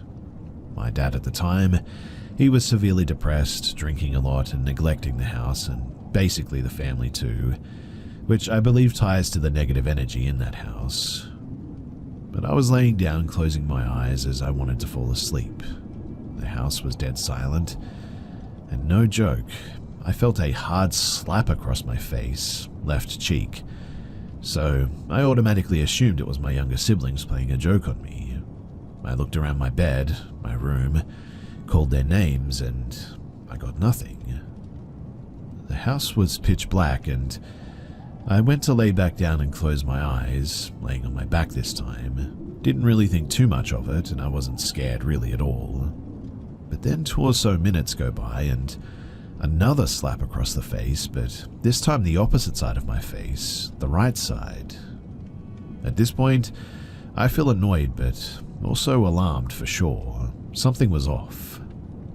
I repeated the same search, and nobody was in my room or hiding on the stairs. My sister's room was across the hall upstairs. Her door was 4 feet away from my door, and if I laid on my side, I could see directly into her room if her door was open. At this point, I was really uncomfortable and sort of freaked out. I laid on my side with my eyes closed, and that was when I suddenly felt, well, what I can only describe as a presence, an energy that I had never felt before. Something told me to open my eyes, so I did, and I regret that to this day. What I saw was a tall black figure, out of this world and definitely not human. I could tell that it was not of our world because it seemed to be, well, not totally in our realm, if that makes sense, like it was phasing a bit. I couldn't tell if it was 3 feet away from me or 13 feet away, but I saw my sister's room open, and I could basically see as if it was hunched over my sister's bed in her room. It was absolutely terrifying, so I just sort of sat there, paralyzed, frozen, not knowing what to do. Eventually, though, I fell asleep staring at it. I woke up terrified, and I went to school feeling off that day. I walked home that day, and I waited 2 hours outside of my house until somebody else got home. I saw that figure a final second time one night. I was playing Xbox 360, the good old days, right, with my best friend, and we were talking online late at night, when suddenly his voice went out and I just didn't hear anything from him. That's when I felt that tense feeling again, like I was being watched. This time I didn't have a door yet, but I had a sort of thin white blanket nailed to the door frame to act as some type of privacy door or blanket. But when I decided to look at my door, I saw it again. This black figure staring at me, only peeping its head in between the blanket and the door frame. At this point, it is physically touching real-life objects and altering them by having me see the blanket wrapping around its peeking head. It stared at me, and I decided to scream loud for my sister this time. I screamed her name, Jen, 3 times, until I heard her footsteps come stumbling to my room, and as she flung the makeshift blanket door in the air to enter, the entity just disappeared with the movement of the blanket. She seemed really confused and asked if I was okay. I told her what I thought I saw, and, well, I never saw that thing again after that. Other weird things about that house too is that my dog saw things that we couldn't see. My father was depressed and drinking, losing his mind. My mother tried to delete herself, but she survived, thank God. My brother became depressed, and he also had thoughts of the same thing in that house. My sister became addicted to drugs in that house, which didn't last long and went away quickly, thankfully. And then this happened to me. I truly believe that this house, it was cursed because things have been so much better since we moved from there, and I'm really thankful for that.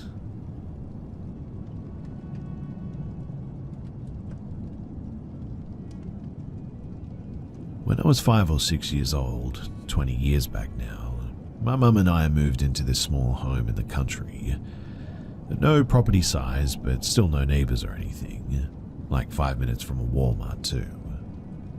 The first experience happened in my bedroom. My bed was against the farthest left wall corner next to a window, and the door was to the farthest right corner. My room was always clean as we simply didn't have enough stuff to make it cluttered. I remember waking up though and just sort of knowing something was there, in the corner near the door. How? Because I remember thinking to myself, just close your eyes and everything will be okay. But I couldn't. I turned and had seen this lump, a figure made from my clothing, as in it was taller than me or anything that I could have piled there. So in a shot in the dark, I beelined to my mum, who was in the room adjacent to me, and said that there was someone there. When she came and turned on the light, she told me to come inside. Clothes were absolutely everywhere, all over the floor, and just a chaotic mess flung around all over the room. She asked me if I did this, and I said no. Needless to say, I didn't sleep in my room that night. Now, the second is what actually traumatized me, as in the specific action prior to the encounter made me panic for 6 years afterward. Flushing the toilet, I would have this deep anxious feeling no matter where and would run out of the washroom afterward. The washroom had only one entry and the window was too small for a person to fit through. The toilet was right next to the door as well. But I did my business and flushed, and when I turned, there stood an old man. He was bearded, clean, and he just stood there looking at me. When I finally found my voice, I absolutely screamed. My mum and I described it like a blood-curdling scream, as if I had just cut off my finger or something. She came in to me, closing my eyes, hands covered them, and saying that there was a man in there with me. It took her some time to console me to open and talk further, but when I did, we didn't stay much longer in that house. It's probably important to state too that my mum was the one who verified my stories as an adult. Since then, I've spent years trying to either connect with whatever sense that I had, to see that person, or dismiss what I had seen as something else, but I just can't. Between the long-term fear, anxiety, trauma from the event, to my mum's own account of the event secondhand, I can't find an actual explanation for whatever occurred that day.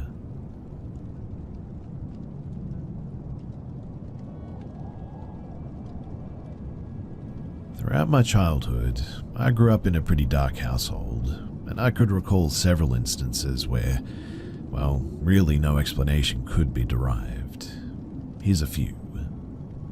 So the first one, we were watching a movie when a picture frame that had hung on the wall suddenly lifted and crashed to the floor. It had been there for years with no issues prior to this, so it was really strange. On another occasion, my older sister, 18 at the time, she was home from college, about to head to work. She talks to my mother from another room and tells her, "I love you, Mum, I'm going to work, bye." My mother replies, "I love you too, bye."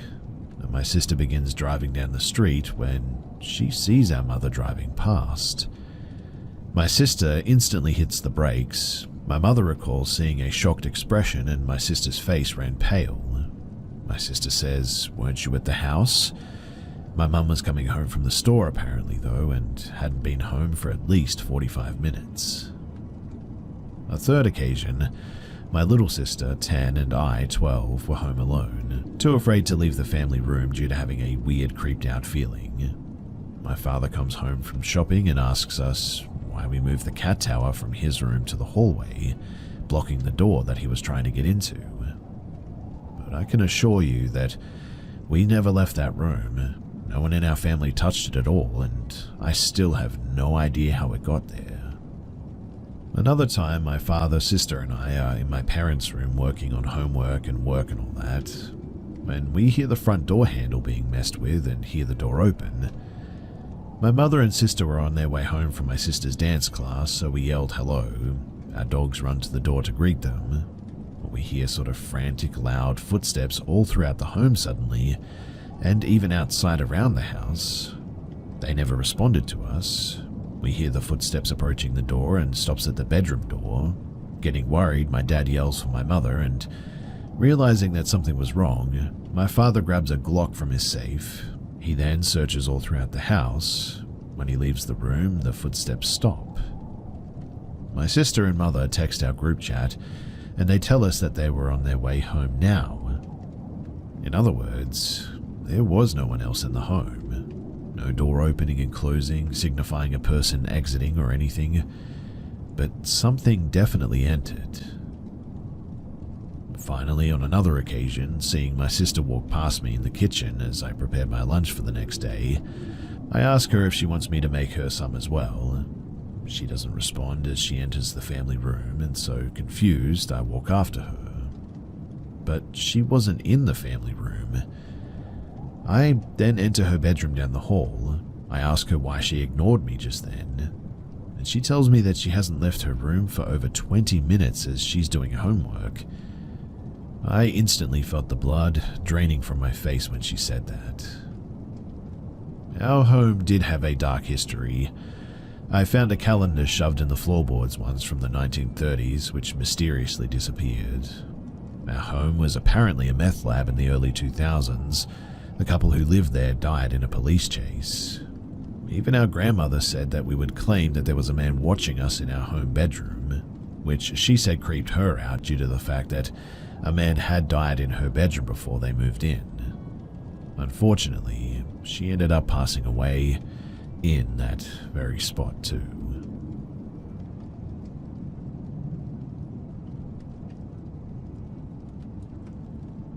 I never really believed in ghosts, supernatural, or what have you. There were several things that happened where I questioned it, I suppose, but I would just explain it away in my head, even if the explanation isn't even that good. For instance, me and my wife were in bed and we felt a thump on the bed. I turn on the light and there's nothing in the room. At that time we had 2 cats and they were really fat. The thump was very similar to when he tries to jump on the bed, but I checked and they were in the other room, and our bedroom door was closed. I chalked that up to someone hitting the floor really hard one way or another, and we lived in an apartment at that time, and the impact was felt on the bed. So I accepted that and just carried on, even though the question definitely stayed at the back of my mind. But all in all, I've never really seen anything physically, so I just wasn't a believer. That is, until around a few months ago, when me and my wife were watching TV. It was the middle of the afternoon and we heard a thump on our sliding door to the backyard. It sounded a lot like a snowball hitting it. There was snow on the ground at this time. So I go to investigate, thinking that maybe it was my daughter in the backyard throwing snowballs at the door or something. It sounded like something soft hitting it, which is why I thought it was a snowball. I walk up to the glass door and I see nothing out there until something small and metallic hits the glass right in front of my face. I watch it bounce off the glass and land right by my foot and on the rug that I'm standing on. I pick it up and it's a little screw for a Ring doorbell camera. I replaced our old one the day before and that was one of the extra screws that came with it, and I had put the screw in the box that it came in and put the box in the drawer, which is the direction the screw was thrown from. My wife heard it hit the glass as well and asked, "What was that?" as she was watching me investigate the first sound. When I told her, we were both freaked out. I mean, there was no way anyone threw that. There was nothing but a dead-end kitchen where it came from, and we were the only ones home on top of that. This was the first time that I'd actually seen something and I couldn't explain it away. Even a bad explanation just wouldn't fit. Anyway, days later and I'm waking up for work. It's dark in my bedroom. I'm the only one in there. I have light switches by my head on the wall, but I decided to get up and walk to the end of the room to turn on another light switch that lights up my whole room and not just the headboard. As I'm walking, I remember the incident with the screw being thrown, and I say to myself, what if whatever that was that threw the screw made its presence known right now and scares the heck out of me? And instantly, after that thought was made, I heard a very loud crashing sound coming from the hallway area outside of my door. I get startled and flip on the lights and open the door. My wife was downstairs and comes to the bottom of the stairs asking what was that. I said, I don't know, and go to the laundry room and I see a picture has fallen off the wall and onto a garbage can, knocking the garbage can over, which is what was the sound. Now, either that was a very crazy coincidence, or perhaps whatever it is actually answered me. I told my wife and she got mad at me saying that now she's stuck at home with the kids after I summon the spirit and leave for work. Fast forward a few months and I come home from work and I'm the only one home. It's still daylight outside and I take the garbage out. As I'm walking back to the front door, I feel a little rock hit me in the back of my arm. I turn around and see nothing. I look up and around and see absolutely nothing or no one around. But the craziest thing is that this was caught on my Ring doorbell camera. I've watched it many times, and I can assure you that there was no one anywhere. I could not see the rock on the camera, obviously, because it was too small, but it had to have been thrown from directly behind me, judging from where it had hit me. It was not thrown hard either, but just hard enough that I could feel it. I never could find the rock, but I imagine that it was pretty small because I never picked it up on the camera. Although, I should probably entertain the possibility that it wasn't a rock at all.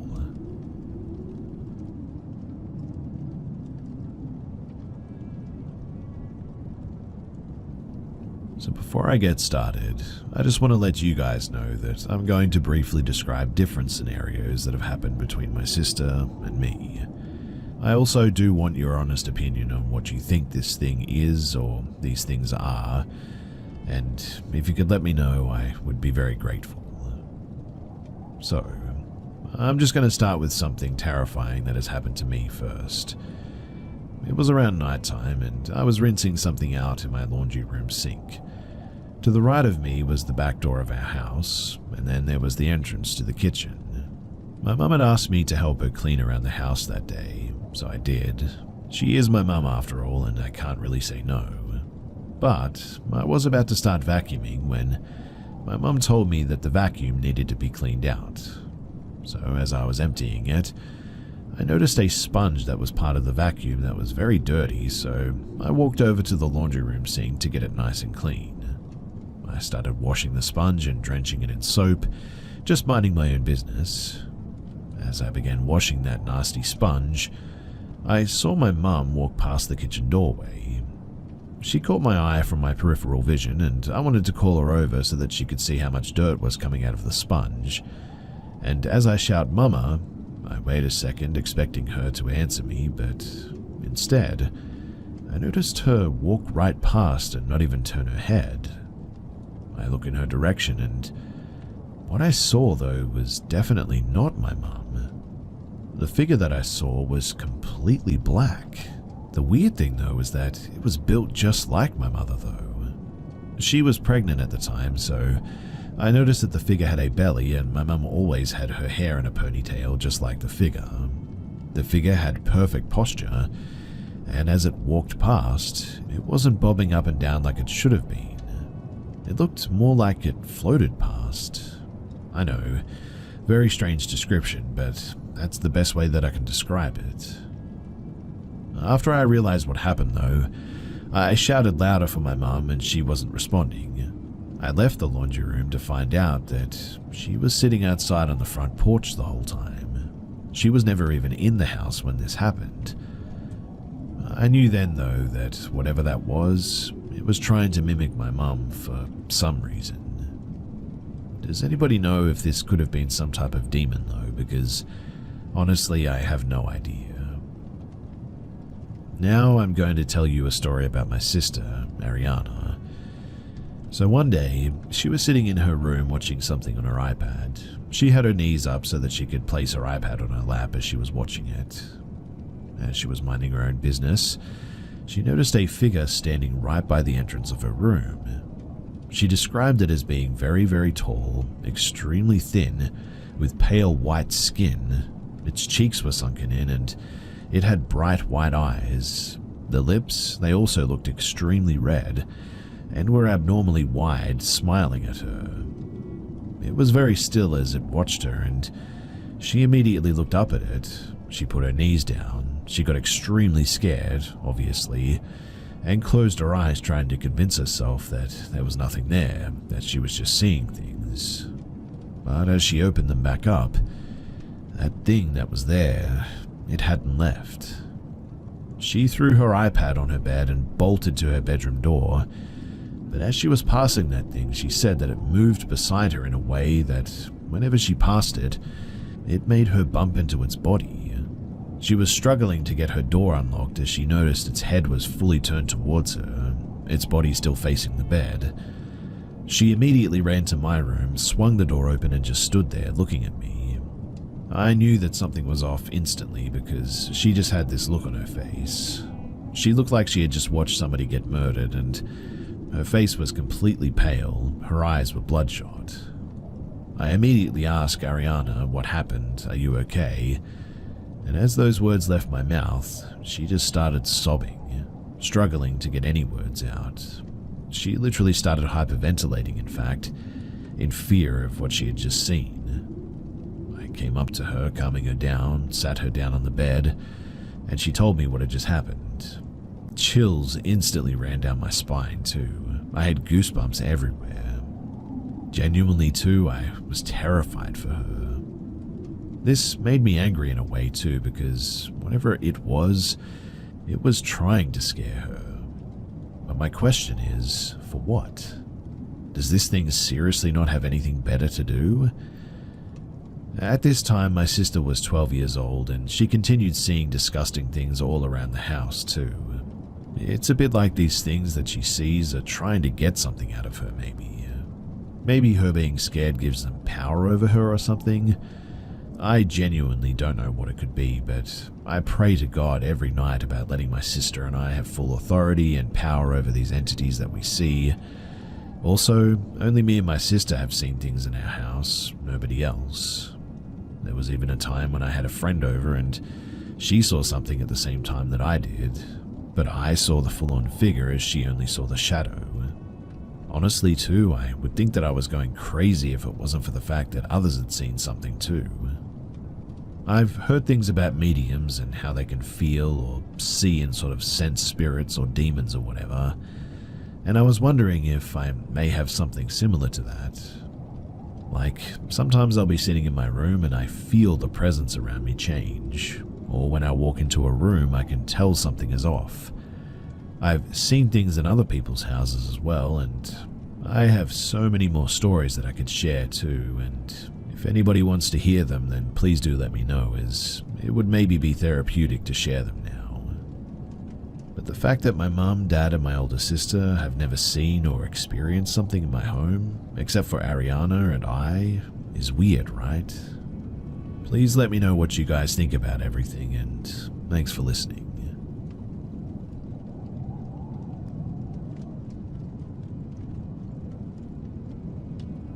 I, a 28-year-old female, live in a small, seemingly safe, but not so aesthetically nice subdivision.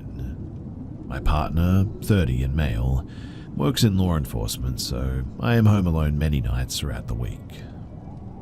Now, a few months ago, we adopted a small dog, and since I work remotely, I frequently take our dog on walks throughout the neighborhood for exercise and to help with potty training. We've lived in the neighborhood several years, but normally we don't walk the neighborhood much, so we don't really know many of our neighbors. Now that I go outside more, I'm beginning to meet more of our neighbors, which is nice. Usually it's a simple like hello in passing, but there are a few neighbors I now speak to pretty frequently. Everyone seems harmless and friendly. Well, except for this one neighbor who I'll refer to as Bob. He's approximately 50 and male. One day, I was walking my dog, and as I passed Bob doing yard work, he stopped me and said what a cute dog I had. He went on to tell me about his time in the military, training bite dogs, how he was shot and had remnants even behind his heart, etc. And while odd, it seemed friendly enough, I suppose. What I thought was going to be a 5-minute conversation, though, turned into 90 minutes of me smiling, politely nodding, and slowly backing away. I'm going to try my best to retell the conversation from memory, but it's hard because Bob was all over the place and his stories were not cohesive at all. While specific, they were very over the top and embellished as well. Because of this, I won't give too many details for identity reasons. But essentially, he went on to talk about how rich and important he is, along with his family, yet he lives in a mobile home. He said that he's so important that he's had every presidential cabinet on speed dial, that the government has flown him around the world on Apaches to do top-secret missions, that his family had gotten away with murder and it's been swept under the rug by the government, that even Googling his name would have the authorities sent to your door for questioning. He said that he used to be in construction and did masonry work for a bunch of celebrities and still hangs out with a lot of them. He said that he speaks 7 languages, has a black belt in martial arts, and wrestles alligators. He asked me to feel his arm muscle and lifted up his shirt to show me his scars. I could literally go on and on about all the crazy and incoherent things that he said. At this point, I chalked it up to the ramblings of someone not mentally okay. It took a turn though when he asked, "Your old man is the cop that lives down the street, right?" I wish that I wouldn't have made the mistake of saying yes. As a woman, it can be hard to set boundaries with people like this for fear of confrontation or things escalating. But Bob proceeds to tell me how his son, who turns out went to high school with my partner and my partner, really don't get along. He said that he thinks that it has something to do with my partner and his son's baby mama, as Bob puts it. For context though, my partner and I are high school sweethearts and we never really spoke to Bob's son as he was in a different grade than us and we certainly haven't spoken to him since graduating. Neither of us know the mother of the child, but Bob also started making comments on my hair. It's red, which is often fetishized, but he asked me to take my sunglasses off so that he could see my eyes. He then said that I reminded him of an old neighbor that he used to have, and he also said that I reminded him of his daughter. He kept saying that you're a pretty girl and that I reminded him of his daughter. He then proceeds to tell me about all the hot women that he's slept with and how he's been to court for over 50 paternity tests and wants to know if he might be my dad. I'm not originally from this area, and my parents have been together 33 years. No way Bob is my dad at all. I'm sure that I'm leaving a bunch of stuff out, but you get the gist, right? I finally was able to make a break for it, finished my walk, and I instantly headed home. This was about 3 weeks ago, and I no longer go for walks with my dog. I take him to a park or a friend's house instead. But since then, Bob has come to my house and knocked on my door 3 times, the last time being today. I obviously did not answer the door all 3 times. The past 2 times my partner was not home, and today my partner was sleeping. He's a night shift worker. And quite honestly, I'm a little bit freaked out and not sure what to do. My plan was to keep ignoring him, but I'm afraid that it's going to escalate, or I'll run into him outside since I still haven't taken my dog out to go to the bathroom. My mum wants my partner to go talk to Bob to see what his problem is or what he wants. Personally, though, I think that that's a bit of a bad idea. But what makes this really creepy is that I looked him up on the county's clerk of court's website, and he has a very long rap sheet dating all the way back to the 80s to the present day.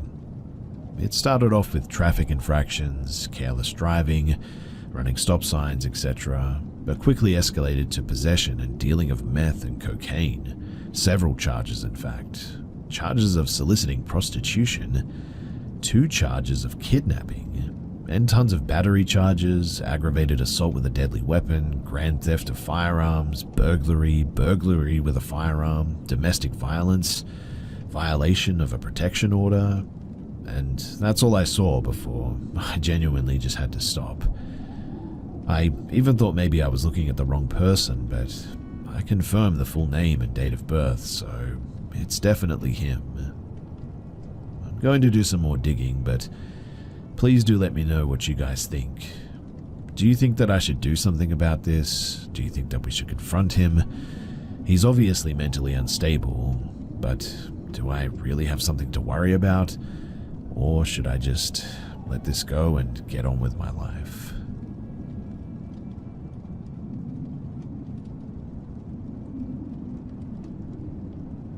This happened in 2005 when I was 4 years old. So my dad was working far away and there was only my mum and me. She said that she was going to buy some food and to open the door to nobody. So I kept watching the TV. I was sitting on the ground and I had the door at my back. We had no actual door there. It was like the shape of the place where a door was supposed to be, but just without one. A door frame, in other words. While watching the TV, I heard my mum close the front door, then get on her bike, turn it on, and I remember listening to the sound of her bike going away, being harder to hear it as time went on until I couldn't hear it anymore. After what I guess was a few minutes, I'd be lying if I said how much time I knew actually passed, I started feeling this coldness.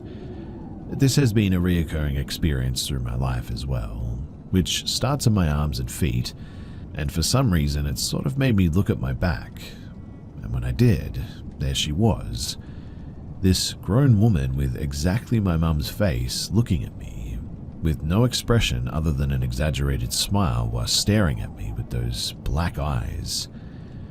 She only moved her head a bit while looking at me, and for some reason she kept outside of the room, like the place where the door is supposed to be was stopping her from coming in. I said to her, "Mummy," but there was no reaction. "Hello?" I got nothing from her, just that strange stare and that smile. As she didn't answer, I looked away from her and I just went back to watching TV. Yes, I gave my back to whatever that thing was.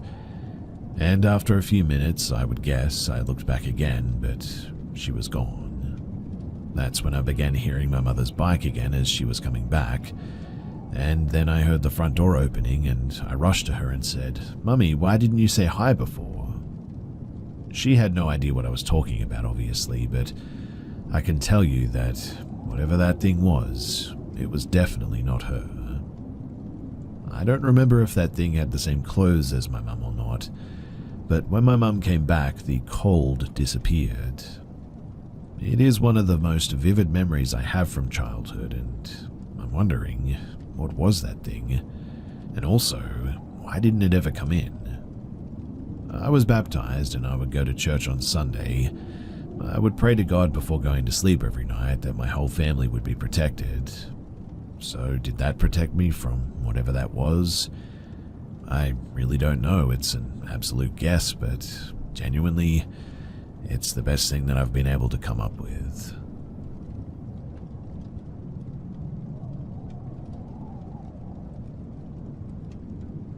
So I don't particularly believe in the paranormal. I've had a small number of experiences, of course, that could possibly fall into the category of paranormal, or maybe just a vivid imagination. But this experience in particular happened a little over 5 years ago, and I think it will stick with me for the rest of my life.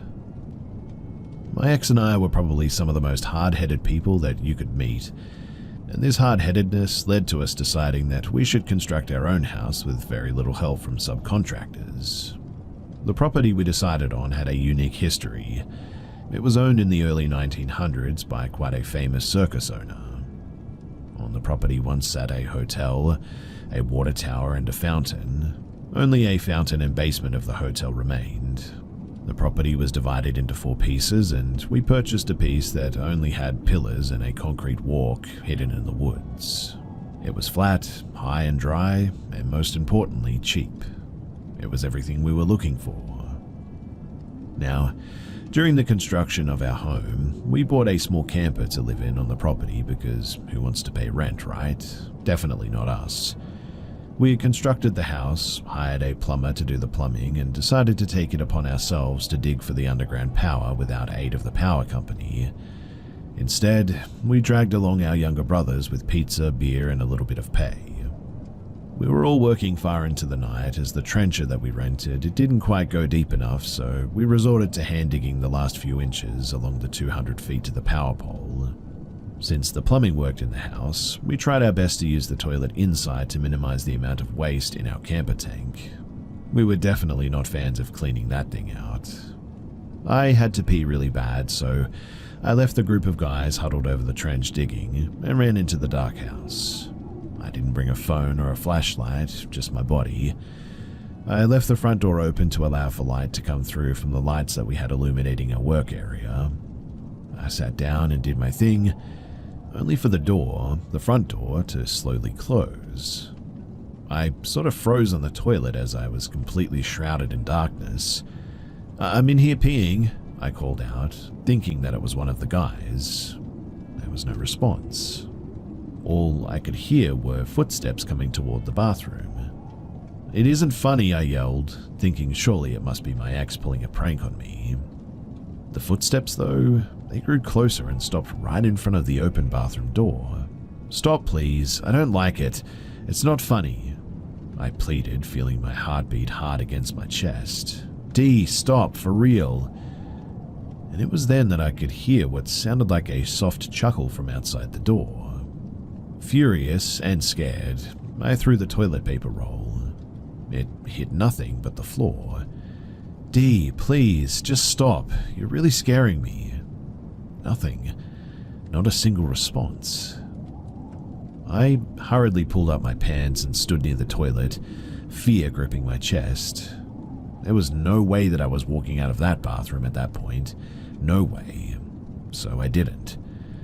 We had a small bathroom window, a bit off the ground, and I climbed out of it as fast as I could.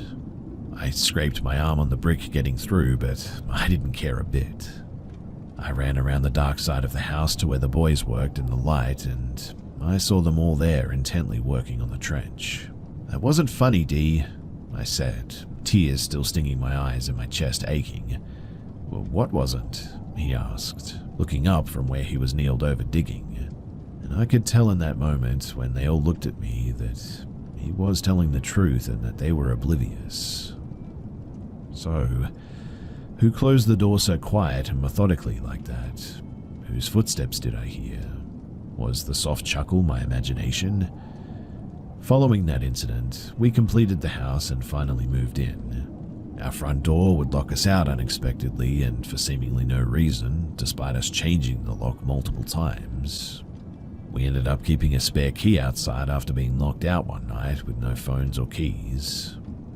I woke from my sleep to find a dark figure standing at the edge of our bed one night. We heard someone whistling a soft tune when we had a bonfire in the middle of the night, and the combination of all of it makes me now lean towards something being there on that property. But the skeptic in me still really loves to deny it.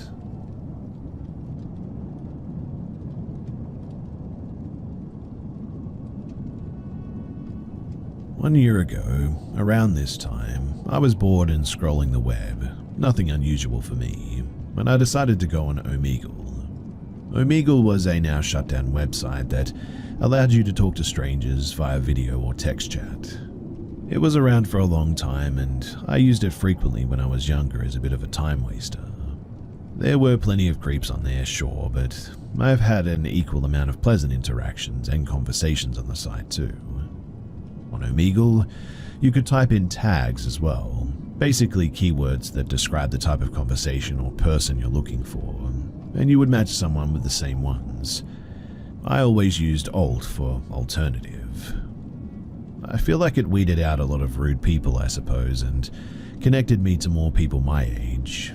For reference too, I was 19 at the time. So, I connected with someone who called himself Kane, and we started chatting via text. He said that he was 23, and I said my age back. We exchanged some small talk, and before I knew it, we were pretty much talking all night. All night in fact. We lived in the same time zone, you see, and I had stayed up until 6 a.m. chatting about philosophy and life and our interests, just because he was entertaining and I was having fun. When we were talking about our general areas that we live in, he then said abruptly, we should meet up sometime. I laughed initially, but it turns out that he was actually serious, and it also turns out that we only lived like 3 to 4 hours away from each other, so he was really considering this. I am an anxiety-ridden person though, but for whatever reason I thought that he might be normal due to the fact that I just spent hours and hours talking to him, and I didn't pick up on any red flags. So I said, sure, why the heck not? I know, this is an incredibly stupid mistake. I have a big heart though, and frequently make the mistake of giving others the benefit of the doubt. So, just like that, we started planning a camping trip. He was set on doing it just days after that morning because that was when he was off work next. I agreed because I didn't have anything to do at the time. I asked for his number so that we could talk somewhere else other than Omegle about the trip. He gave it to me and I texted it, and noticed that the message showed green on my iPhone. This indicated that he was using a Samsung or an Android. Teasingly, I said something along the lines of, "What's up with the Samsung?" After a few minutes, he texted back, saying that he had 2 phones and that one was for work. That was the first red flag that went off in my head. Why would he need 2 phones for work at his age? Of course, there's possible reasons, I suppose, but it just set off that intuitive feeling, I guess. One that I regret not listening to in the end. I asked what the job was, and he said that he worked for the state. He added that he isn't allowed to share details about his job because he signed papers saying that he wouldn't, and that he could get fired if he were to violate his agreement. I was still wary of this, but I just figured that he must have worked for a police station or the town council or something to do with law enforcement or something, and that I was probably just overthinking it. Well, days passed and the date for our camping trip approached quickly. He wanted to take me someplace close to where he lives, near a mountain in New York. By the way, don't worry, this isn't near my actual house at all. Obviously, I wanted to do at least a little research about where I was going, so I popped the name into Google.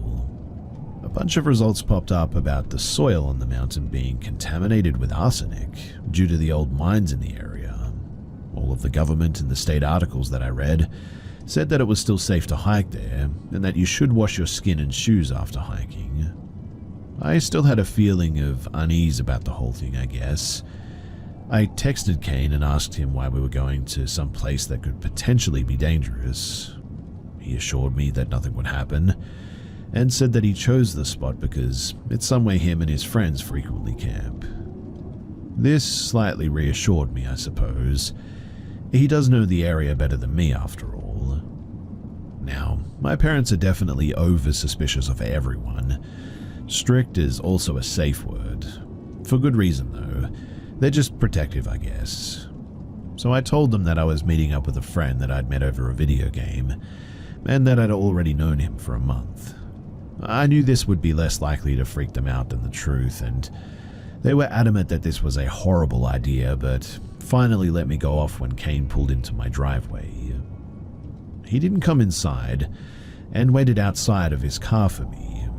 After a brief introduction, my mum rushed out to meet him and asked a few questions about the area that we were headed to, and then we were off. We pulled into the Starbucks by my house so that he could get a coffee, since he was tired from the drive up there.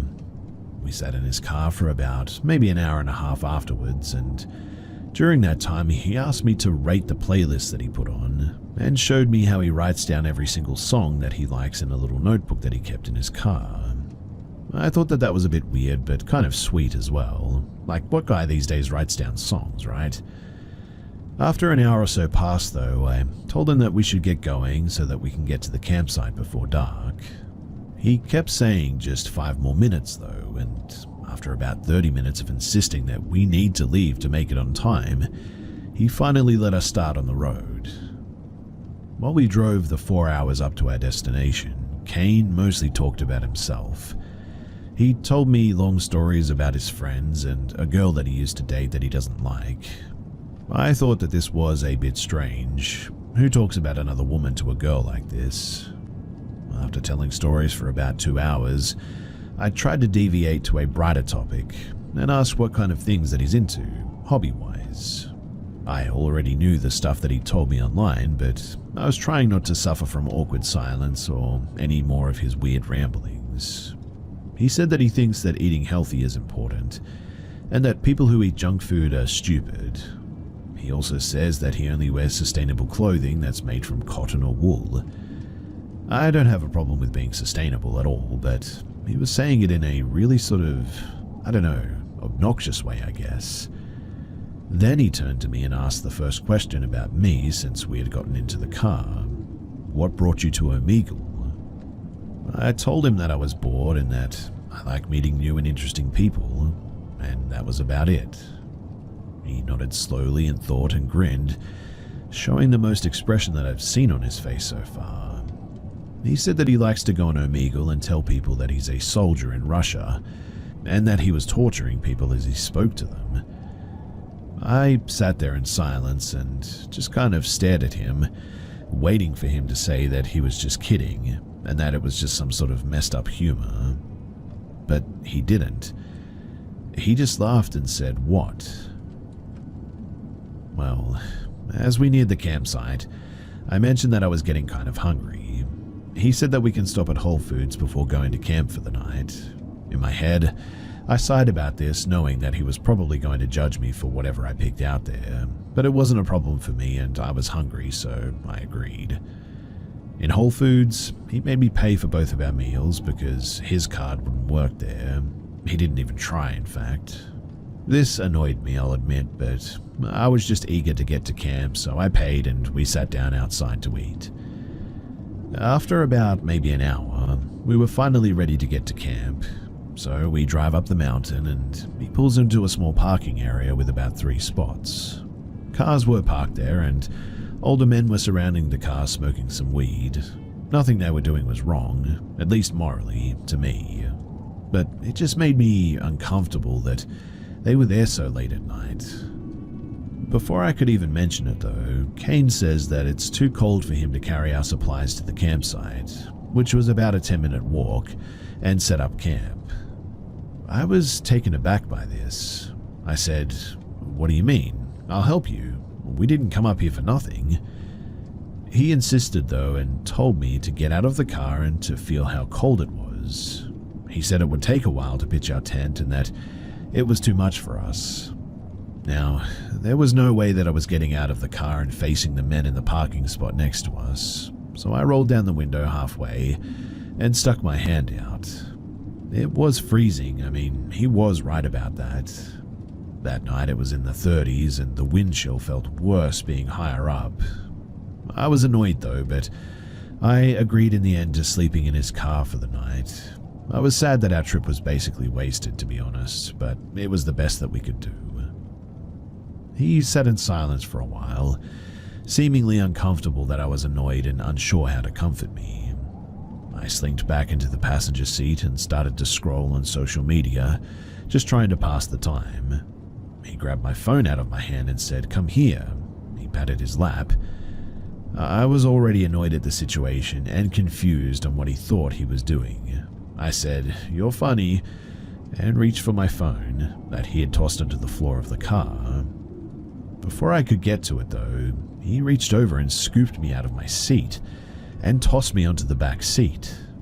Now, I don't remember most of it, but my eyes were squeezed shut and I was just praying for it to end. After he was done, he pushed me back into the seats and got dressed. He smiled at me and said, "How was it?" I just stared back at him with tears in my eyes. He climbed back into the front seat, propped his feet up on the wheel, and then he just went to sleep.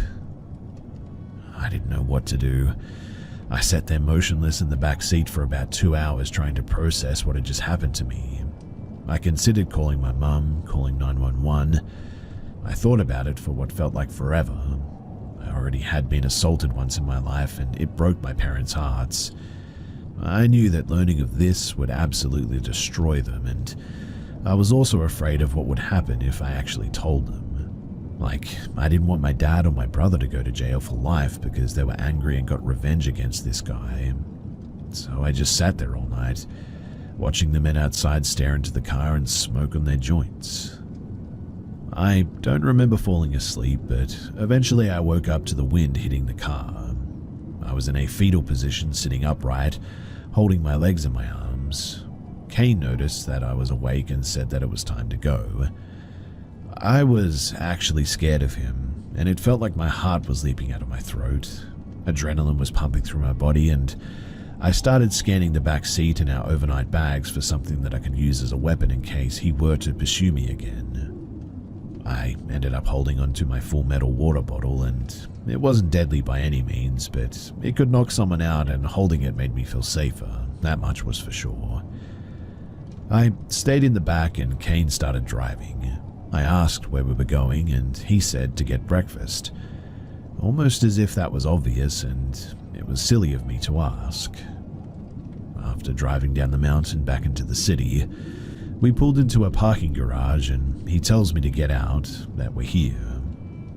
I get out of the car and cling close to it, not wanting to let him get behind me. I was thinking about making a run for it, honestly, but didn't want to risk getting chased and overpowered by him again. I followed him to a little Mexican spot on the corner and he told me to order pancakes so that he could have some. This obviously ticked me off even more than I already was, but I didn't say anything because I was afraid that there would be consequences if I showed negative emotions at this point. I ate a few bites of my food and he happily ate the rest of my plate. He paid quickly with cash and took me back to the car, where he lay down in the back seat. He said that he was going to take a nap because he didn't sleep well last night. I didn't want to argue with him, so I let him sleep. And he slept for about 3 hours. The whole time I was watching YouTube videos trying to calm myself down and keep a clear head. It was about 9 a.m. and around this time my mum was waking up and texted me saying that she wants me to be home. I told her that Kane was taking a nap and that I would be home soon. She didn't like the sound of that and insisted that I come home now. I was happy to have a reason to get the heck out of there, to be honest, one that might be convincing to Kane too. So I woke him up and he became angry with me, saying, "Don't wake me up next time. Play on your phone, watch TikTok or something." I was shaking, but I managed to say that my mum wanted me home and that we needed to go. He said to let him sleep for 30 more minutes and told me to set a timer on my phone, and so I did. 30 minutes though felt like 30 hours, and once it went off, I woke him up once again. This time I filmed myself waking him up because I was afraid of what was going to happen. He was angry once again, and I told him that 30 minutes was up. I asked to leave, begged him to leave in the end, and he said no. Over and over, he said that we weren't leaving yet. I was now shaking uncontrollably, but I put on a brave face and pretended like I was being playful. I said, "Okay, I'll just get an Uber then." I turned around and started to open the car door when I felt his hand grab my shoulder and dig into it, yanking me back into my place. I honestly think that I blacked out from fear for a few seconds. He said, "What the heck are you doing?" His hand was still on my shoulder, his fingers squeezing into my skin. My mind was racing and I was on the verge of tears. This caught his eye, and I quickly played it off by saying that my mum would call the police to come and get me if I wasn't home soon. I had mentioned earlier that my dad works in law enforcement, so this was a little bit more believable of a lie, I guess. And at the mention of police, something changed in his face. He looked frantic. He let go of me and unhappily agreed to drive me home. I felt a deep relief, the deepest relief that I've ever felt, and swallowed the lump in my throat as he climbed into the front seat and started our 5-hour drive back to my house. The drive back was much quieter than the drive up. I didn't say anything unless he initiated. I just gripped my phone in my hand and tried not to make eye contact with him. I wondered if he had any remorse for what he did in those moments. When we reached the town where I live, it was about 11:30 at night. Kane pulled into the main strip to get to my house, and I saw flashing lights behind me. Honestly, my first instinct was to be scared because my dad is a cop, and so I've always made extra sure not to break any traffic rules. The police pulled us over though, and 2 men stepped out of the cop car. I frantically rolled down my window so that they could see my familiar face, the daughter of their boss. One of them greeted me and looked both concerned and disappointed that I was in the car with someone getting pulled over. The other cop told Kane to get out of the car while I explained what we were doing out so late. Obviously, I spared the illegal and horrific details. I was tired, scared, and I needed to be safe in my own home. I also didn't want them waking up my sleeping dad with such bad news. I overheard the second officer ask Kane about his information though when he said, "What's your name, son?" Kane mumbled something and he said to speak up. The name that he gave was not Kane though, and he told the officer that he was 22, not 23. My heart sank into my feet and I sat there motionless while they explained to Kane that he had missed a stop sign and that they were letting him off with a warning. They told me to get home and I nodded my head. When we pulled off, I let my emotions take over and I started screaming at the stranger that I was sitting next to. "Why did you lie to me? What is wrong with you?" He looked distressed from the volume of my yelling and told me to calm down, that he was sorry that he lied. He said that he only lied about his identity for his own safety. That honestly baffled me, considering that he had just assaulted me. I screamed at him all the way to my house, and as we pulled in, I threw the car doors open and started throwing my stuff out onto the lawn, desperate to just get far away from him now. He tried to talk to me, to offer more pitiful excuses for his disgusting actions, but I screamed at him to get away from me and that I never wanted to see him again. I gathered my stuff off the lawn and hauled it into my room while my parents slept soundly, unaware of the terrible secret that I had.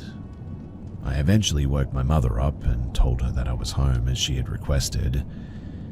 Once I got to my room, though, I just broke down. What happened to me was starting to sink in. As I was sobbing silently into my blanket, my phone lit up from a text from Kane, and it read, "I'm sorry about what happened, I really am. If it makes you feel any better, I just got pulled over, so that's my karma, I guess. Let me know if you want to talk." I felt a wave of nausea hit me like a train. I screenshotted the message, blocked his number, and deleted his contact. And I haven't heard from him since then. In fact, I haven't hung out with anyone since then besides my boyfriend, who, thank God, is normal. I still think about what happened almost every day though, and I still feel sick when someone I don't know gets too close to me, even if it's just a stranger passing by in the grocery store. I know that what happened was the product of my own irrational teenage actions. I get that. I know that I shouldn't have met up with someone that I didn't know, but I had faith that he would be a normal person, somewhat at least. I wish that I could have listened to my instinct and to my parents' warnings. I still don't know what would have happened if I didn't make up that police story, and to be honest, I really don't want to even think about that. I'll never meet up with someone again that I don't know though, and while trying to cope with what had happened to me, I eventually Googled the mountain again, and I found a link that said Cane Mountain North Trail Loop, New York. Now, if you've made it this far, or you're taking anything away from this story, then please let it be this. Trust your instincts and trust your gut. If something feels wrong, then it probably is. And obviously, don't meet up with strangers, no matter how good they look, or how normal they may seem.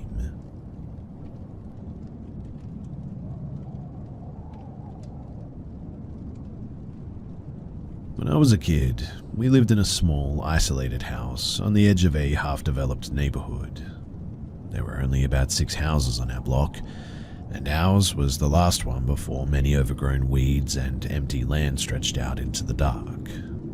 At night, the area was deserted, and you'd rarely see anyone stepping outside.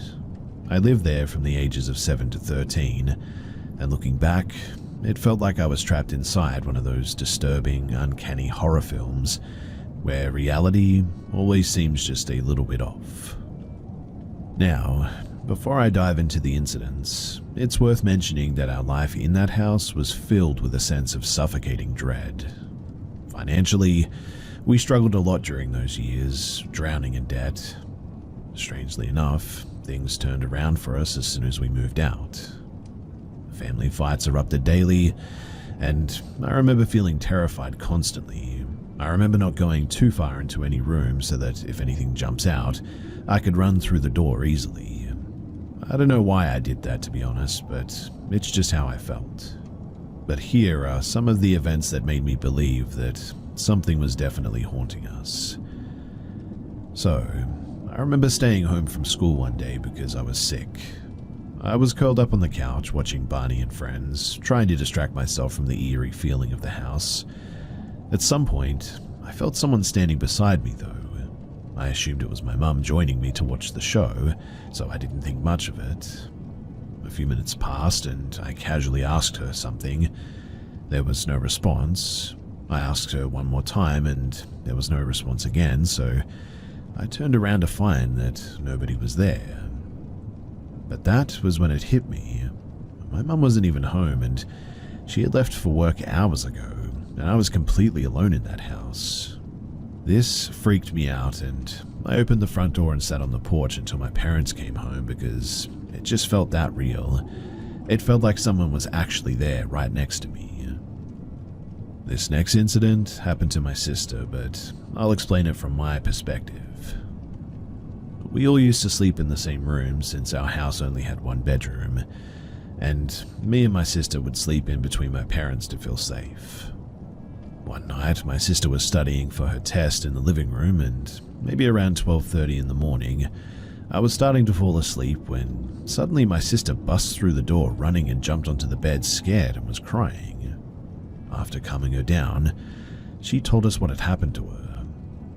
Apparently she was in the living room studying for a test when, out of nowhere, a yellow ball with a smiley face on it rolled to the hallway from the other room, and as it came to a stop, dozens of cockroaches scurried out from the same room, like they do when they hear humans walking. Our house had a serious cockroach problem, by the way. The floors practically came alive with them at night. She said, though, that a heavy sense of dread washed over her as she stared into that dark hallway. Then she saw it, a shadowy figure emerging from the darkness, moving in a way that made her feel cold all over. She also told us that she felt stuck for a second and froze in fear before she ran into the bedroom, and that's when we met her. On another occasion, one morning, my dad couldn't find his glasses. He had recently undergone cataract surgery, so they were pretty essential. The whole family spent what felt like hours and hours scouring every inch of that house. We checked his shelf multiple times, which was where he usually kept them, but they were just nowhere to be found. Eventually, we left for school defeated and convinced that the glasses were gone for good. But later that evening, as we were sitting around, my dad suddenly called out to my mum, sounding almost angry. We rushed over to find the glasses sitting right there on the shelf, exactly where we had checked over and over again. My dad thought that we were playing a prank on him, but I can assure you that we weren't.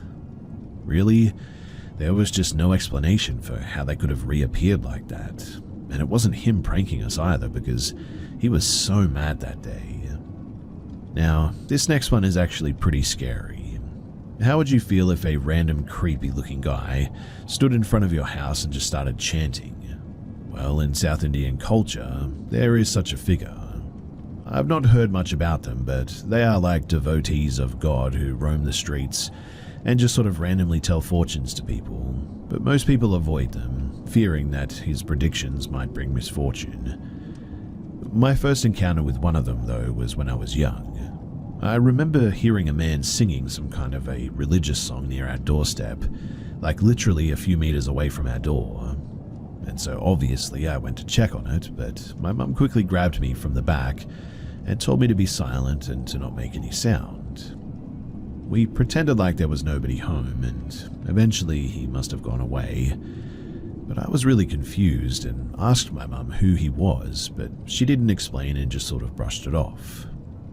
Well, years later, as the strange happenings in our house grew more intense, a similar figure began appearing near our house while my dad was home alone. For several days, this man stood near our door chanting and seemingly delivering cryptic messages at night.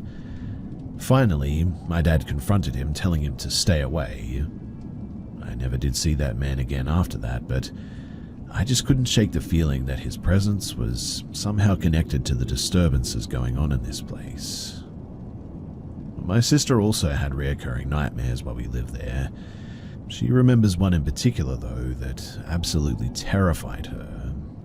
She would wake up to a vivid vision of a figure, like a yogi or a mystic, sitting on her chest, chanting in an unknown language.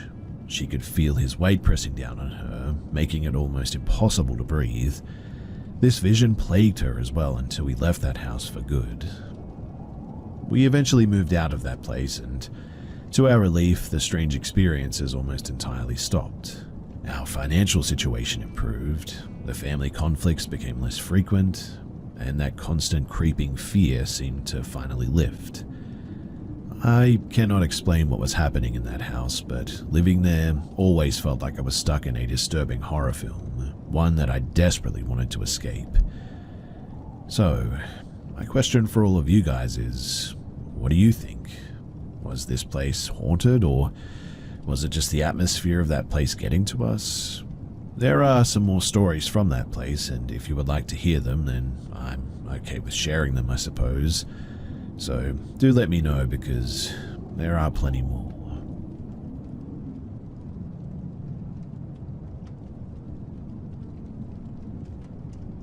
My great-grandfather homesteaded in Alaska before all the housing developments and heavy traffic came in. It used to be a really quiet area, very swampy, super cold in winter. You'd walk through the swamp and hit patches not quite frozen all the way through, even in the deepest part of winter. Now, obviously, that in and of itself isn't unusual. Running water doesn't always freeze. It's a geological active area too. Like, there's reasons for that. However, my great-grandfather spent time in Ireland before settling in Alaska, and he liked to tell how when he was there, he rescued a pair of fairies and made a pact with them, in exchange for being able to see things nobody else could. He'd apparently take them with him and provide alcohol to their liking. When he settled in the homestead, he liked to tell this story, that he brought the fairies with him. And so long as they had a drop of alcohol and good company in the cold winter, there they would stay. Now, we did see something on occasion at the swamp, not just as kids too, but even as adults. They looked like fireflies or a ball of light, mostly in white, but you'd see one in red or blue now and again. Not like slightly red or slightly blue, like red M&M or blue M&M sort of color, but glowing type of red or blue. We also saw them inside the cabin a couple of times. Sometimes they would follow you or collect nearby while we were chopping firewood, but not always. The red one was almost always around when someone got hurt though.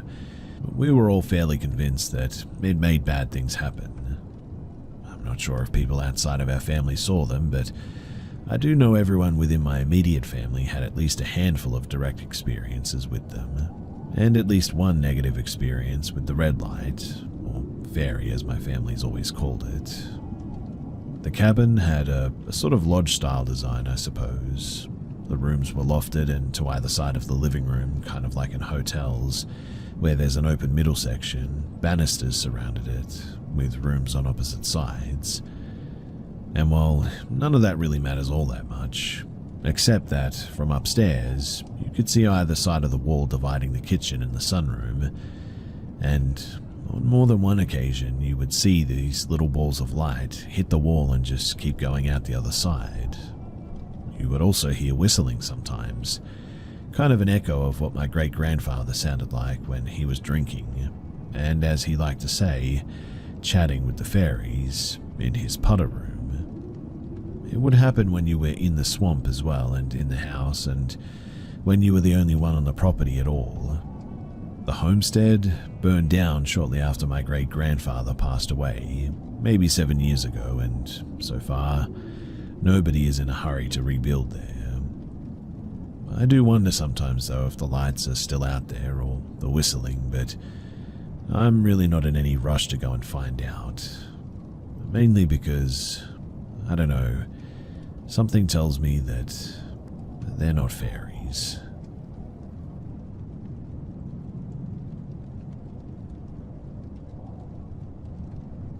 This happened last night, and I'm still pretty freaked out about it. We're up at my father-in-law's for Christmas. He lives in South Jersey, in a pretty remote area just north of Bern State Forest. It's quiet and always a little eerie, but felt especially weird with the overcast weather and unseasonable warmth of the last few days. We did Christmas dinner at my brother-in-law's and got back pretty late. Because of the radiator heat and outside temps, we slept with the window open that night. I woke up in the middle of the night to use the bathroom, and as I was drifting back to sleep, I heard a low wail, building in volume for a few seconds before stopping abruptly. I figured that it was just an odd-sounding bird and tried to go back to sleep. It happened twice more over the course of about 5 minutes, though. I was basically able to put it out of my head and start drifting back to sleep when I heard a loud, shrill blast like a two-high elephant's trumpet. At this point, I shot up, heart racing. I knew that I had to close the window, and it took a bit to build up to it. When I dragged myself out of bed, I peeked through the shutters before I reached to shut the pane, and whatever it was had tripped a motion sensor light at the back of the property and was now half illuminated, standing maybe 100 feet from the back door, right at the tree line. It was cloaked, with its head partially shrouded. The bottom of its face looked flat and round like the back of a dinner plate, with another smaller, half-uncovered black circle at its center. It was humanoid, and that was enough for me.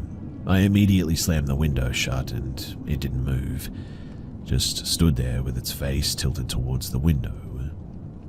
I shut the blinds and crept back into bed, and basically hid until the sun came up. I didn't hear any more sounds after that. I dared another look out of the window after dawn, and the figure was now gone. I managed to drift back to sleep for a few hours after that too. So, has anyone seen anything like this or know what it might be? I'm frantically Googling, but nothing is really coming up.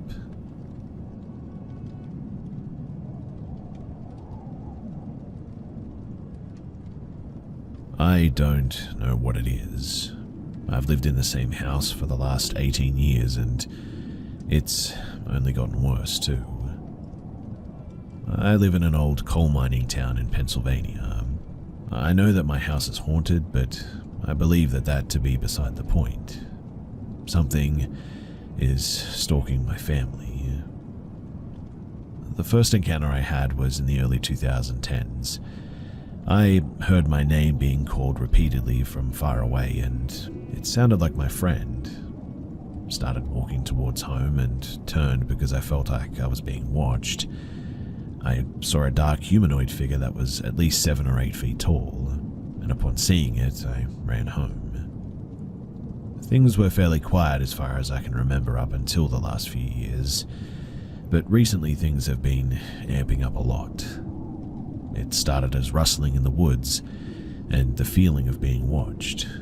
Next came the deer. So many deer. There was one too that I recall seeing multiple times in the same spot for a few days on my way home that just didn't look right. The most recent encounters has left me researching what to do. You see, 2 nights ago, my mum saw a pale white face with glowing eyes pressed up against the front door. She said that she froze in fear and didn't know what to do. Tonight, I got home after dark and walked toward my house. Seconds after I locked my car, I heard a blood-curdling scream come from the train tracks, followed by a very calm voice yelling "help me" very loudly. I froze in fear for a solid 15 seconds just listening. I slowly walked up my porch steps, just listening to 2 different voices screaming at once, one frantic and screeching, while the other was calm and just called out for help. I yelled in the front door for my mum because the frantic voice sounded vaguely like my younger sister, but I thought maybe she was messing around. When she came outside, it grew quiet and the frantic voice had stopped. We then heard "help me" 1 or 2 more times, faintly, but then nothing. My sister, she was at a friend's house, and so it was definitely not her.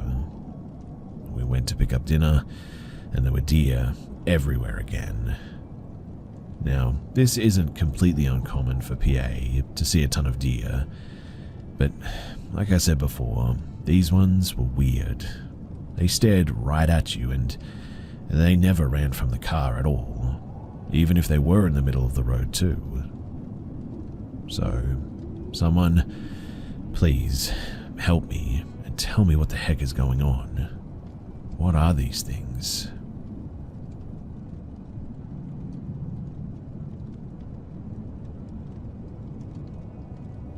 I have no idea what to do.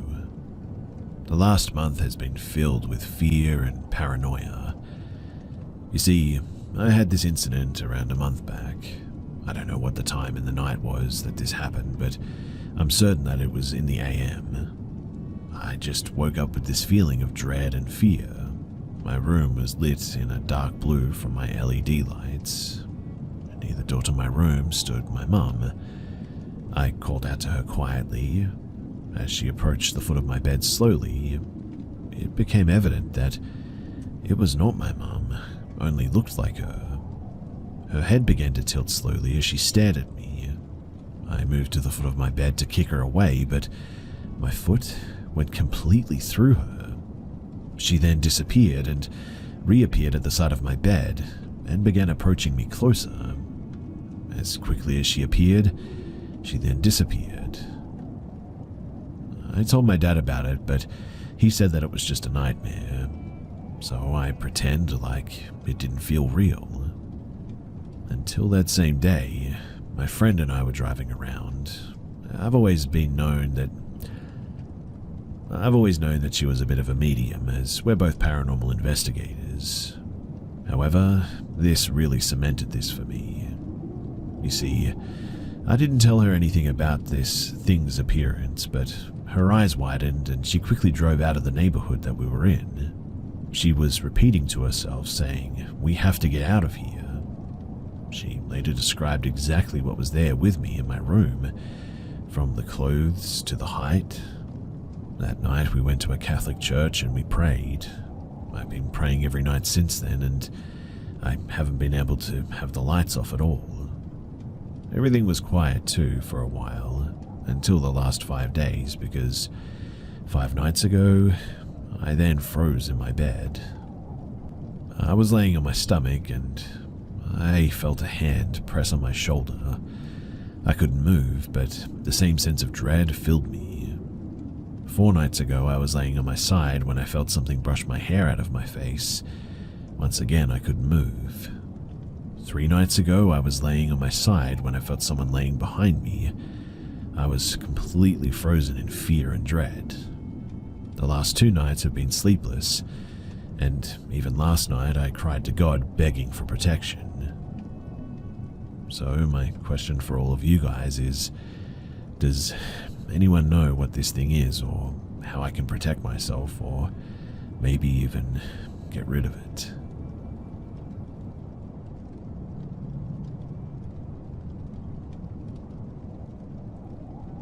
So, I've had several supernatural experiences, and I figured that I would share some that have stood out.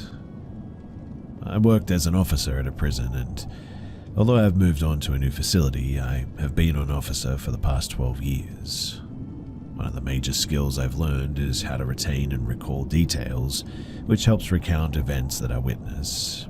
This makes report writing much easier, and is helping me recount these events here as well. The prison I worked at was the oldest operational in my state and was built in the 1870s, in an old style with a big brick wall that runs the prison's perimeter.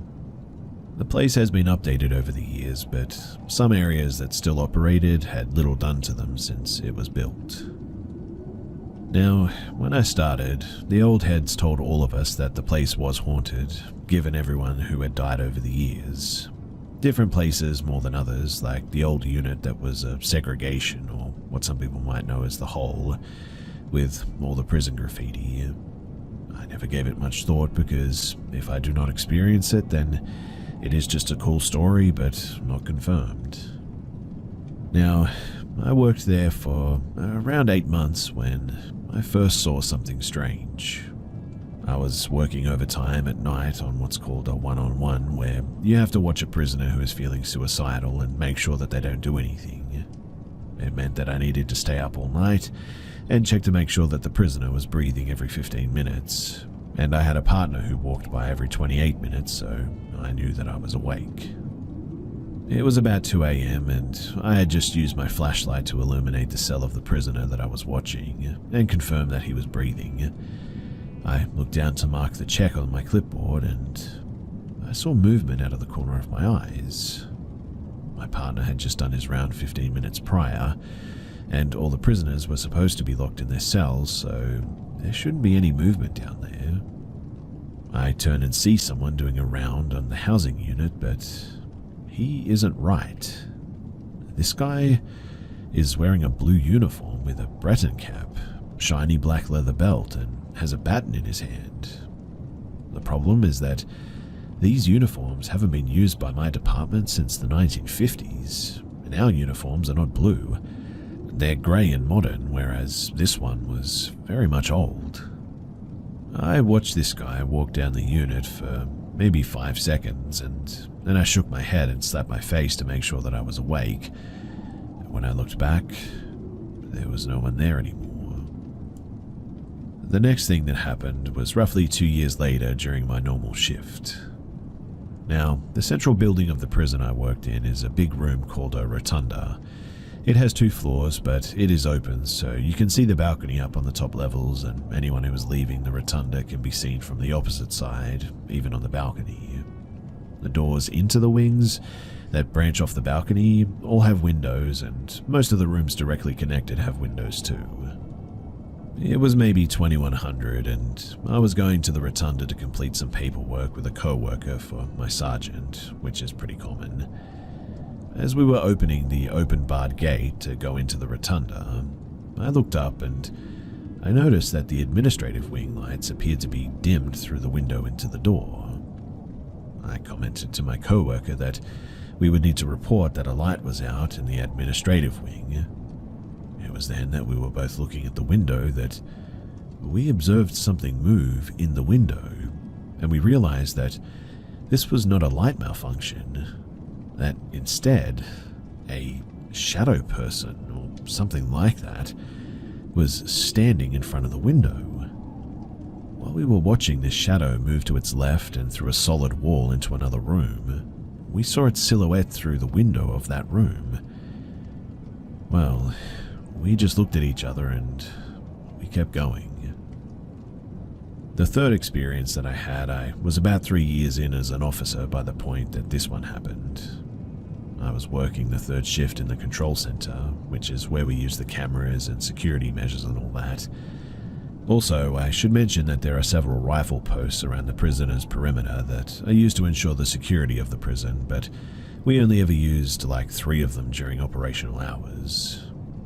In this case, it's important for you to know that when a phone is left off the hook, the phone rings into the control center so that we can address the issue. When the call rings through, you can pick up the phone and hear anything on the other end that may be being said in the area, which is important in case we're dealing with a staff assault or a hostage situation or something like that. So, I'm working as the electronic monitoring officer, which means the camera controls are my main responsibility, along with the perimeter security. As I'm working, the phone rings and the institutional caller ID says 1 post, which is odd because that post is not used because it's too small for a modern person to comfortably fit inside of it. Also, at this time there is nobody that should be near it, and for someone to reach it, they would have to set off at least 2 security alarms, which I was in charge of monitoring. Given the fact that the guy who was doing the perimeter checks was a bit of a prankster, I guess you could say, I figured that it was just him playing a prank and that he knew a way around the sensors somehow. So I answer the phone and all I hear is static, which is continuously increasing and decreasing in volume. Like someone has an old television on a static-filled channel and is moving the volume up and down constantly. I hang up the phone and move the camera to look at the post, and I can see right inside there that there is no one in there. As I'm looking at it, the phone rings again as an off the hook at 1 post. This time, my lieutenant picks up the phone and after a minute walks back to me asking if the perimeter officer is playing games, because he can hear mumbling blurred out by static from 1 post. He sees that I have the camera pointed at it, and that there is no one in there. The lieutenant tells me to have the perimeter officer check it because an animal may have gotten in the post and knocked the phone off the hook or something. The officer took a while to get there as he had been on the other side of the perimeter, and he had to climb 5 flights of stairs to get there. During this time, the phone has continued to ring from 1 post until I can see the officer opening the door, at which point the phone just stops ringing. The officer opens the door with his flashlight on and calls over the radio that there's no phone in the post.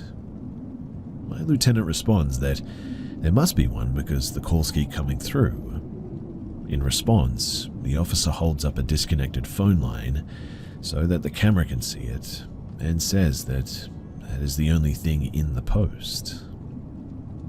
This post has not been used since like the early 80s, I think. Like I said, it was way too small of a space. The phone would still ring now and again on the 3rd shift until we updated our phone system to an internet-based system, upon which it stopped. This next experience, I had been an officer for about 4 years at this point. I was working my regular shift as the electronic monitoring officer. I went on a restroom break, which means that I had to leave my post and go about 100 yards away to the nearest restroom. As I'm in the restroom, I distinctly hear the sound of boots clapping on the tile floor of the hallway that leads to this restroom, among other rooms in that wing. As the sound gets closer to the restroom, I can hear the large folger keys that are clinking together on their waist as they walk. When it sounded like they were right outside the door, I called out saying, "I'll be out in a minute," and I didn't hear the sounds after I said that. Thinking that someone was waiting outside, I hurried up and washed my hands, not taking more than a few minutes. I opened the door and there was no one there. The hallway is long enough and has 3 entry doors that I would have heard open and close as well as any other door in the hallway, to where they would have had issues getting out of the hallway noiselessly in the time between me calling them and leaving the restroom. I returned to my post and I asked my sergeant if he saw anyone go into the wing while I was down there. He said that he didn't and asked why. Knowing that he was someone who believed in ghosts, given that he and I had talked about how he used to do independent paranormal investigations, I told him what happened. His face went slack and his eyes got large as he said, "Go check the video." I returned to my position and watched the video of that hallway, the hallway of the wing above that one, and the areas outside the wing. And I confirmed that no one was in that area during that time, except for me, and there were no signs of distortions or anything. Now, the final one that I'll share for today is that I had been an officer for about 6 years and was working my regular shift. I was watching the medication lines after the diner lines were done, and my sergeant was talking with me. Not like a management thing, but we were friends and just wanted to have a conversation while ensuring that prisoners weren't passing meds or fighting or worse. The medical hallway that I was watching is connected at one end to the rotunda and at the other end to one of the main housing blocks, specifically right next to our main segregation unit. As we were talking, we heard what sounded like muffled talking from a radio. Checking our radio, we realized that it was none of us, so we began searching the area around us. Given the location, there shouldn't be an unattended radio, so it was a security issue and of some concern. As we proceeded to search the area, we realized that the intercom system speaker for the segregation unit was making the sounds. This intercom, unlike a standard housing unit, is not used frequently, which is why we were surprised to find it transmitting sound. The sergeant points at it and says that it must be broken. The switch is in an off position and the activation light is off. I looked closely and I got goosebumps as I made a shocking discovery, saying, "Sarge, how is it doing that when it's not plugged in?" I held up the unplugged cord leading out of the intercom box and gave it a slight tug to show that it was attached directly to the box. The sergeant's face went completely white and he walked off shaking his head, just saying, "Nope," over and over again. These intercoms don't have backup batteries or anything too, and there are no direct power-up hookups or anything like that. Just the cord that I had already shown was disconnected. The sounds, though, they continued for the duration of the medication lines. I left the area after that, and I never heard of it doing that again.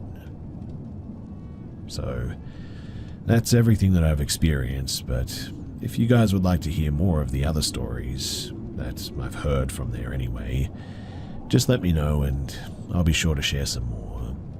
Thanks for listening, and if you're interested in doing a job like this, please do not let stories like this get in the way, because it really is a very fulfilling career.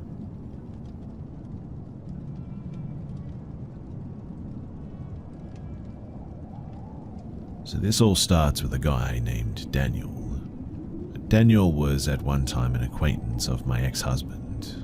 He was never my favorite person, honestly, as he was kind of an incel, I guess, a lifelong drug addict, and also had a chip on his shoulder because his family had money. He was a liar, thought that he was slick, and did creepy stuff like once I came home and he was folding my clothes out of the dryer. I don't know why he thought I would approve of such, including folding my underwear into tiny little squares with a lot of care. You get it though, Daniel is a loser. And look, I know that that's mean, but he really has no redeeming qualities. Thankfully, after a while, their associate friendship runs its course and he sort of fades into obscurity as a bad memory. I hear very little concerning him for the next 10 or so years, save one thing. he has lost his mind. But that's just a throwaway statement a lot of the times. So-and-so has gone crazy and lost their mind. I had the thought that he'd always been like that, and forgot about him once again. About 2 years ago, I pull up to my house though, and notice a side-by-side sport utility vehicle in my driveway that I've never seen before. When I walk in, I see this unkempt, wild-eyed looking man that appeared homeless really. I followed my husband to our room and whispered, "Who the heck is that guy?" And he looked surprised and says, It's Daniel. He's, well, sort of insane now. Apparently his family keeps him in the house mostly because he doesn't do well in public and freaks people out now. But he stole their side-by-side and drove it over an hour to our house where he has run out of gas to go back home. I instantly get a bad feeling when I see him, before I even know it's Daniel. This guy's aura is just all wrong. His vibe is messed up, and I get even more and more wigged out the longer that he is here, because he's having a full-on conversation with, well, himself. This was sinister, and I didn't like his replies to whatever he was talking to as well. Whatever was speaking to him was saying hostile things about us. For example, he listened intently, then laughed wildly and shook his head. No, they ain't like that. That is funny though. Like, what the heck, right? I'm just trying not to make him feel any type of way because I know that this may not be something that he can control or help, and I don't want to make him uncomfortable or embarrassed, but I'm getting more and more uncomfortable myself the longer this goes on. Finally, after like 20 minutes of talking to something, he sort of looks at me sheepishly and says, "I apologize, I have demons, but I'm working on that." I nod and tell him that I understand. My husband rounds up some gas by his side-by-side and then he leaves. At first, I'm really relieved because I was feeling really freaked out by the time that he bounced. When I knew that he was gone, I was sitting on my bed doing some craft project, and my husband is in the master-adjoined bathroom doing something with a tool. I then quiz him. What the heck is Daniel talking to? He tells me that he believes that he's talking to demons that follow him and tell him things, and so he was speaking to a demon with a full-on conversation, at least in his mind, which heightens my bad vibe meter to the max, let me tell you. I tell him that I don't feel comfortable with him in my home. I don't want him back here where me and my children are. He's dangerous. I do pity him, but I just instinctively know that he's dark and dangerous. My husband says okay, and he doesn't think he'll be coming back anyway. Quite suddenly, though, I then feel a pain in my arm like I cannot describe. For a few moments, I really think that my husband has accidentally shot metal across the space with whatever he was doing with that buzzing Dremel tool, and he's just shot the heck out of me. I put my flat hand over the inside of my arm, below the elbow and above the wrist, and put pressure, but it doesn't stop. Intense pain, a weird pain like I've never felt before. I scream. I move my hand to look, but don't see any blood, so I couldn't have been hit with shrapnel from this tinkering or anything. But I did see sort of half-moon claw prints dug into my arm, like someone had grabbed it and just sunk their nails into it. Not scratched, just dug in. There were at least 40 to 50 between my inner wrist and inner elbow, and to my horror, I literally watched while more appeared right in front of my eyes. I yelled for my husband to come here, and I showed him my arm and asked him what it looked like to him. "Dang, who clawed you up like that?" was his response. I shook my head and said nobody, and explained what had just happened before they appeared out of, well, seemingly nowhere. What he did next sent a chill down me. "Daniel didn't leave his demon here when he left, and it's clawed you up, did he?" He jokingly said with a little laugh. He was kidding, but as soon as he said it, I knew that it was true. It didn't like me talking about Daniel like that, and it clawed me up to punish me. I told him not to say that, and I quietly freaked out about it until I went to bed and tried to keep it off my mind. A couple of days later, we were laying in bed and my husband was spooning me with his arm draped over my side. He had just nodded off when I felt that weird otherworldly pain in my side under his arm, and I just knew that it had clawed me again. I cried out and shook him awake in a panic, and I asked him to move his arm before raising my shirt and asking what my side looked like. He looked crazy and said it looked clawed up like my arm had, and he watched me while more claw marks sprung up until my side was covered in them. Honestly, he was pretty much as shook as I was. Well, almost. Throughout the next few months, I always felt like I was being watched too.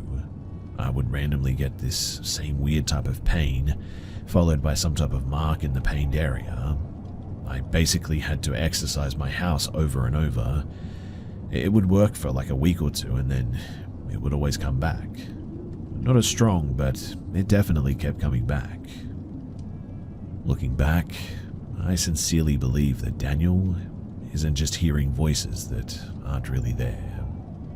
I think that the demons that he says that he talks to are exactly what he says they are. I think that the one that he dragged up into my house that night either decided I was weak and it would get to me, it saw something in me that it liked and wanted, or it sought to punish me for talking about Daniel the way that I did. Whatever the case, it was seeking only me because nothing had happened to anyone else in the house. There was also a lot of DV in our home, and I was the victim of it. I think that it was feeding on the negativity in the home. I felt like it was always just on the edges, lurking or waiting to be able to get back in to get to me, and it was awful. I've since divorced and moved on, and I came to a better place spiritually. But this experience taught me that what you don't believe in, you cannot defend yourself from. And I, for one, will never make that mistake again.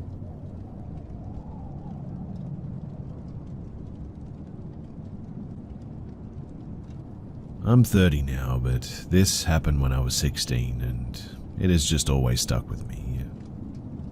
I was playing some OG Paper Mario one afternoon after school, and as I was playing, I heard my mother call me from downstairs. I paused and called back, "Yeah, what's up? Come down to the office, please. I need help with something." "Okay, I'll be right there," I said as the good and helpful son that I was. I went downstairs to the office to find it empty. Confused, I went to the kitchen, my mother's bedroom, all the places that she'd normally be. I even went to the garage to find that her car wasn't even there. I went to the living room to find my father reading the paper. I asked him where Mum was, and he said that she wasn't even home yet. I stood there for a while processing that information before my dad asked what was wrong. I told him that I definitely heard Mum asking me for help in the office. He simply shrugged and said that he didn't know what to tell me, and went back to reading his paper. So, yeah, something called out to me in the voice of my mother asking for help, and my mother definitely wasn't home. The whole thing has confounded me to this day.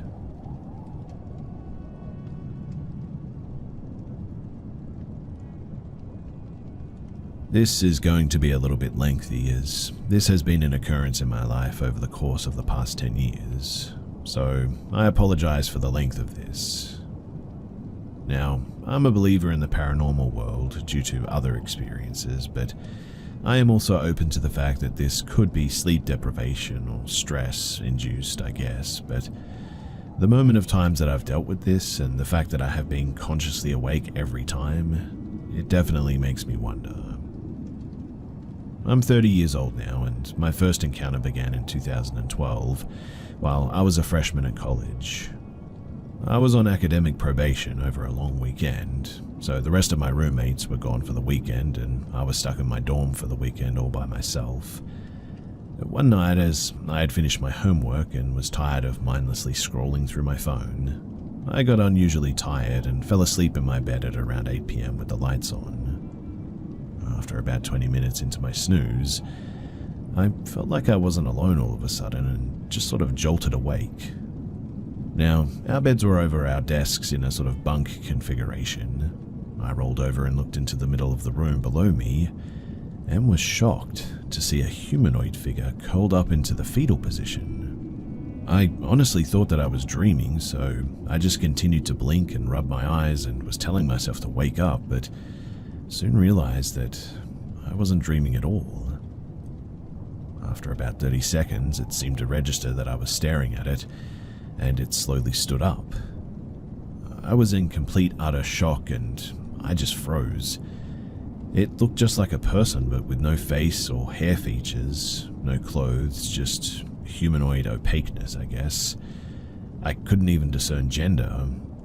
It was about 5'9" and slowly walked towards my direction. Nothing felt evil or malicious about it, but I didn't want to test that theory by any means.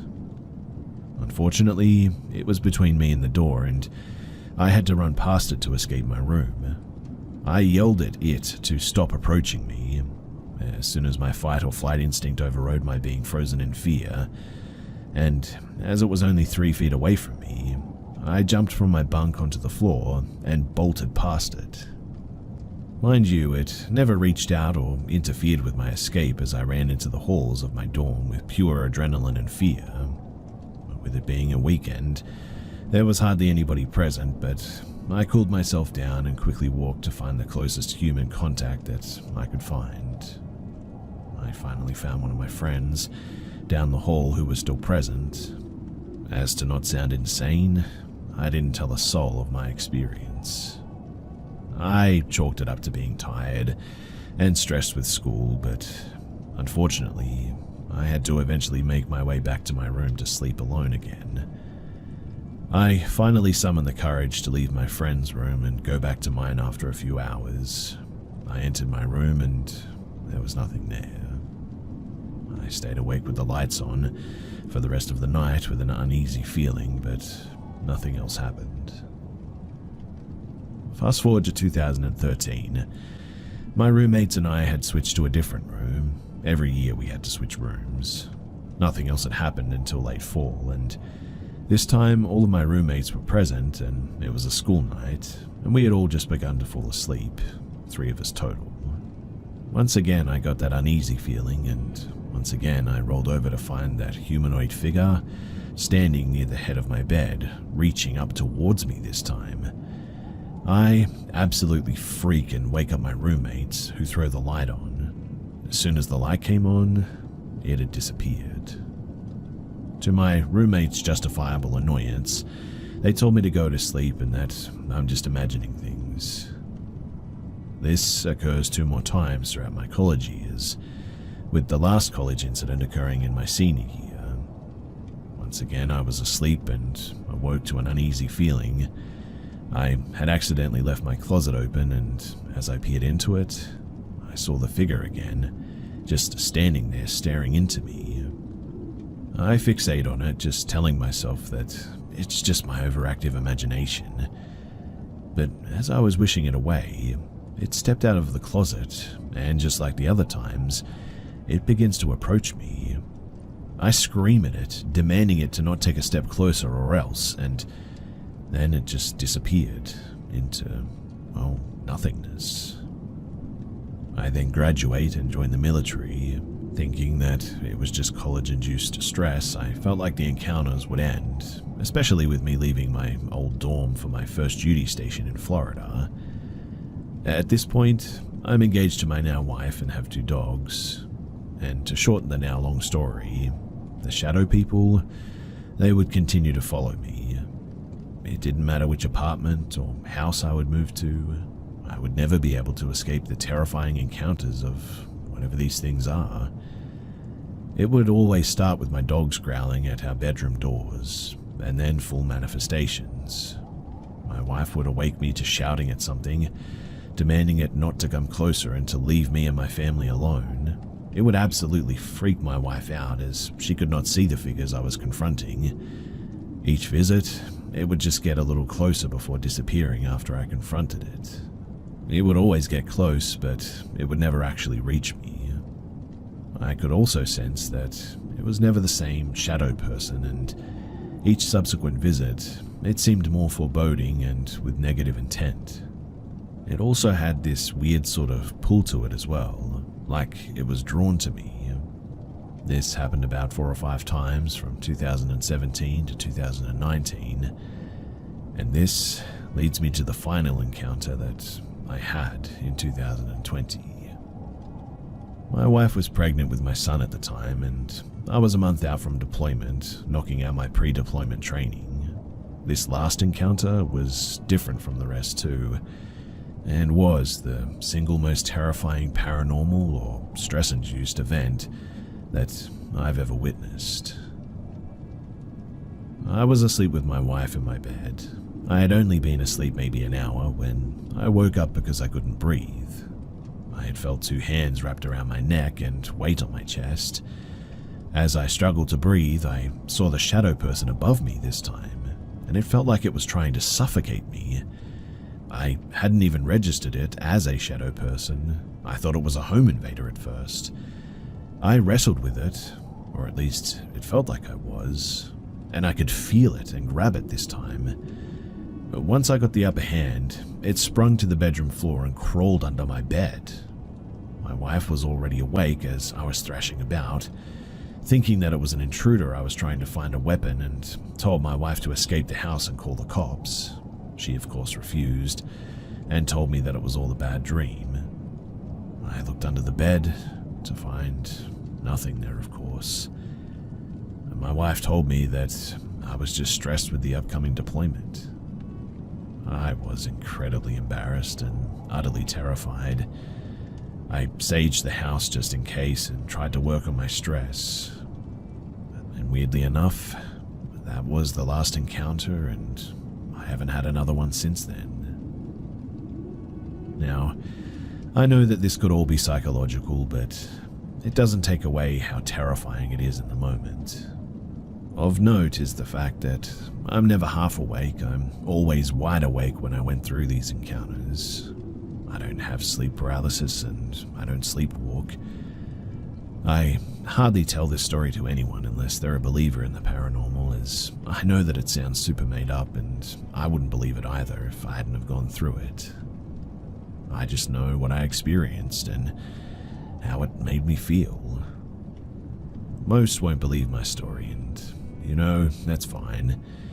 I'm sharing this to see if anyone else has had a similar experience with shadow people or could explain the psychological reason if there are any. I guess the only thing that would go against that psychological reasoning is the fact that my dogs, they always seem to react to it as well.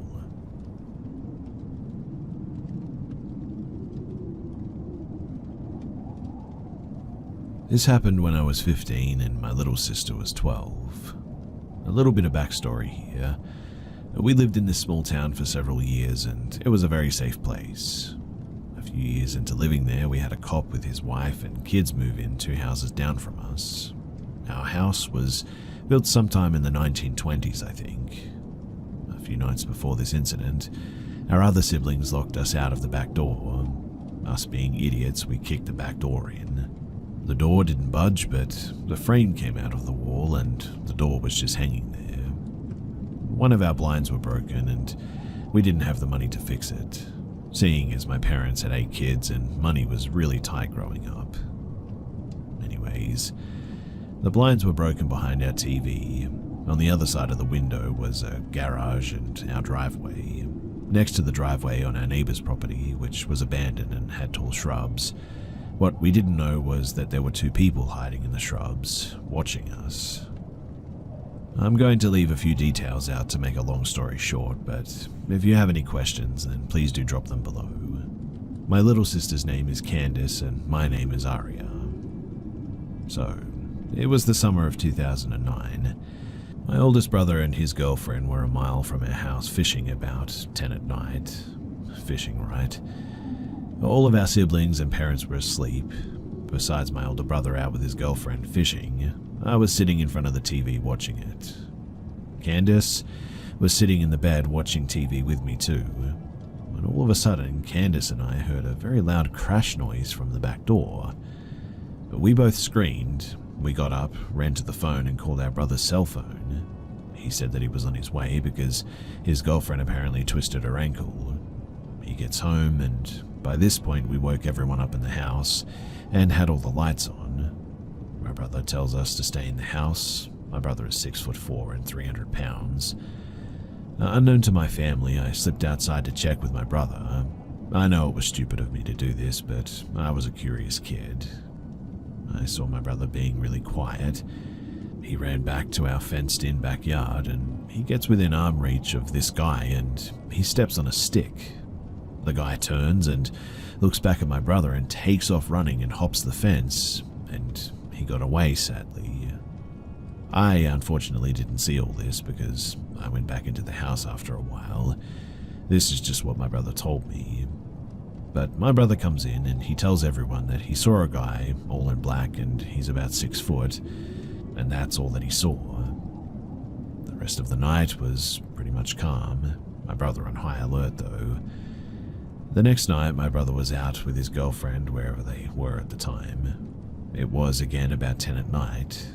Candace and I were watching TV again in the same spot as last time. Again, we hear a loud crash coming from the back door. We screamed again and called our brother's cell phone again, and he came home again. The whole house was awake again and all the lights on. My brother goes out and checks it out, and this time he didn't see anyone out there. Oh, I forgot to mention too, both of these times, we looked at the back door and both times the back door looked like it was kicked really hard. This time around the frame was out of the wall more and the door was leaning further into the house at this point. We didn't make a police report because we had a cop that lived 2 houses down from us. But while he was at work, us kids would help take care of his pregnant wife, bring her over food, play with her kids and all that. We really didn't see him much, and when we did, he was really sweet and nice, but anyways, we told the police officer what had happened. He told us that he thinks that there are 2 guys out there and that they've been stalking our house and watching us. The cop comes over and checks and looks. He said that one of the guys seems to be on lookout and hides right here in the shrubs. He keeps lookout while the other one does the possible breaking in. He said that they had to have been looking through our broken blinds. He said that at night they could be looking in and you really couldn't see anything if you were looking out. After those 2 nights, there was no attempted break-ins anymore. But fast forward to the fall of that year and our cop neighbor told us. So I'm not actually supposed to tell you all this, but we actually caught a peeping Tom. He's in jail now about 20 or so miles away. And he said that after this peeping Tom got caught, that perhaps that's why everything stopped. That is, he suspected that this guy was the guy trying to break in. He said that the town was safe again because of this, and Candace and I were really freaked out and kind of scared. To this day, her and I always have our windows and doors always locked. We check multiple times a day, in fact. If any of our curtains are open, we get scared and we close the curtains every time. I'm honestly afraid that it'll happen again one day. We no longer live in that town, but that thought is definitely still there. To this day, we don't know what their intentions were, but I do think that if he would have gotten in, that there's a very good chance that we wouldn't be here today. And that is a scary thought.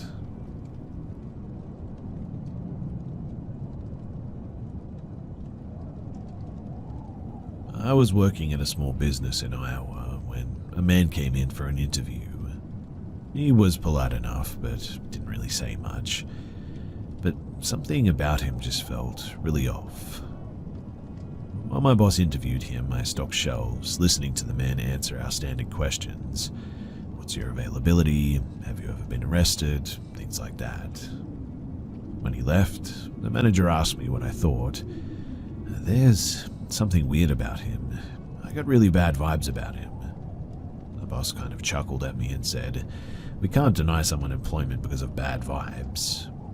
I took out my phone and Googled the guy's name, and he had been arrested a few months prior for threatening to shoot up a gas station after being accused of theft. He lied and said that he had never been arrested. Is that good enough reason to not hire someone? It was, and as it turns out, it may have actually saved my life. I remember September 2018, a beautiful clear day, the calmness broken by the sound of police cars flying down the road. A student had been murdered in the middle of the day on a nearby golf course. She had passed a group of men who very shortly later found her things abandoned on the ground. Concerned, they called management, and shortly after, she was found, her body floating in a pond. Everybody was in shock. This was the second murder of a young student Iowa had in just a few weeks. Was it a disgruntled fellow golfer? A jealous lover?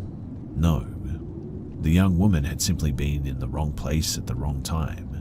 She did not know her killer. He did not know her. He was a homeless man who was found in the woods by the golf course, saw an opportunity, and he took it. He had fantasies about these sorts of things, and the next day the story made headlines, and plastered on the front was the killer's face. My stomach turned when I saw him, because he looked just so familiar. I didn't recognize the name, but then again, I've never been good with names. But I remember stories, and so I Googled his name. And the same story about a man being arrested for threatening to shoot up a gas station came up, and instantly I knew who he was. It was the same man that I had convinced my boss not to hire.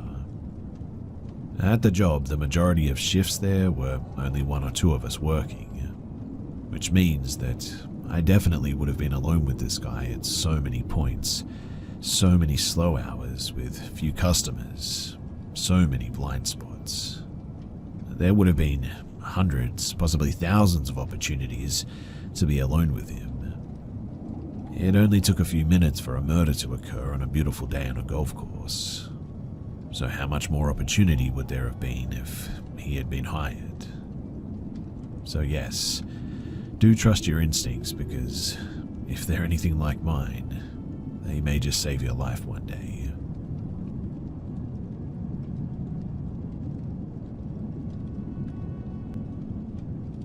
At 4 a.m. tonight, we got back from our walk. We live in Poland, pretty much on the Czech border, and usually take a late walk. Around 2 a.m. we took our off-road vehicle into a nearby forest that we've been in many times. We parked the car and walked across a bridge to a spot that we visited in the daytime. I should also mention that there's two separate sides of this forest. We walked deeper into the woods. Surrounding us are mounds, which I think are old war trenches, based on the area's history and items that we found there before. The ground is full of dead leaves, so you could hear any movement, especially this night because the woods were completely silent. All of the grassy plants or shrubs on the ground around us looked like they had been recently crushed, not cut down, and all facing the same direction, which was a little bit weird. It was honestly like a herd of buffalo came from on top of the mounds and just ran down and trampled them all. I assume deer did this, but as we were walking closer to the mounds to venture upwards, all of a sudden we hear this heavy thud on the ground, like a weight, maybe 60 kilos, landed approximately 5 meters away from us, closer to the mounds. We didn't see anything or hear any other movement, which was strange. So we decide that this is the time to leave. The bridge is about 20 meters away. I'm trying to move quickly. My partner is clapping and shouting in case it's a wild boar. When we get to the bridge, we're still on the same side before crossing back to the vehicle. We both stop and shine our flashlights at the forest to see if there's something there. We don't see or hear anything. But about 30 seconds later, we begin to cross the bridge, still with our flashlights pointed at the forest. But now, in a bush about 3 meters away, are two sets of round yellow eyes staring at us. The first set of eyes is maybe, I don't know, like 1.5 to 2 meters from the ground, and the other set is about 1 meter from the ground. Even though we had just shined our flashlights in that exact spot, and were still in earshot of this bush, we didn't hear anything moving there. You can't even take one step there without the leaves going crunch though, so that was definitely strange. The only thing that we actually heard was the sound of the initial thud, so how did this thing move so quickly towards us without making any noise?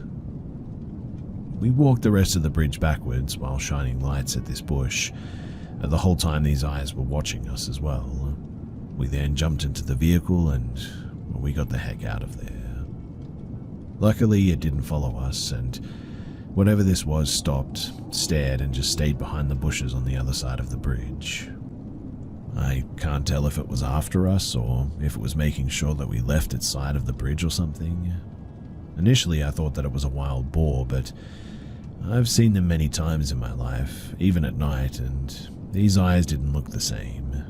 Plus, there was the actual size of the thing. Whatever it was huge. I really don't know how else to explain this, and there's just no other large creatures like that in this area. We will go back tomorrow in the daytime to see if there's any animal prints near that bush. But in the meantime, do you guys have any ideas as to what this could be?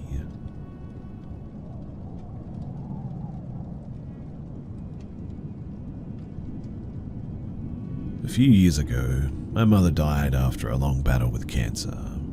In her last few weeks, she was bedridden at home at one point and on heavy pain medication. The whole family took turns to help and spend time with her, and what she told us towards the end gave us all a shock. She kept having a scared reaction to something. She'd jump up and say, "Oh my goodness," or she'd swear as if something had made her jump. She didn't say anything at first, but then after a week or two, blurted out something one day that gave us all the creeps. "I wish he'd stop scaring me. Tell him to go away." She was annoyed at something, or someone to be exact. Confused, we asked her what the problem was, and she told us. Apparently, in her last few weeks, she kept seeing her deceased partner walking around the house. He'd walk down the hallway or past her bedroom door, or sometimes he'd be sitting in her room, and every time that it would happen, she would jump with fright, obviously not expecting to see him there. She was more annoyed than scared, I guess, but she'd see him several times a day, just going about his business as if he'd never left. Usually her reaction would be, "Oh, for goodness sake, go away." Not because she didn't want to see him, but because it kept making her jump. Our first thought was that it was something to do with the pain medication that she was receiving, but the nurse assured us that it wouldn't cause hallucinations or visions or anything. It absolutely terrified us to know that as well. She went into hospice a few weeks later, and it was then too that the visions stopped. Weird, huh? We still don't even talk about it either, because that's how creeped out we all are by it.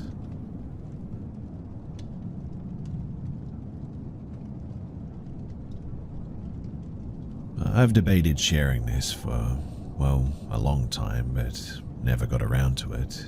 Mainly because I try to keep this memory out of my brain. This might be a long one, but it's a creepy thing that happened to me about 4 years ago.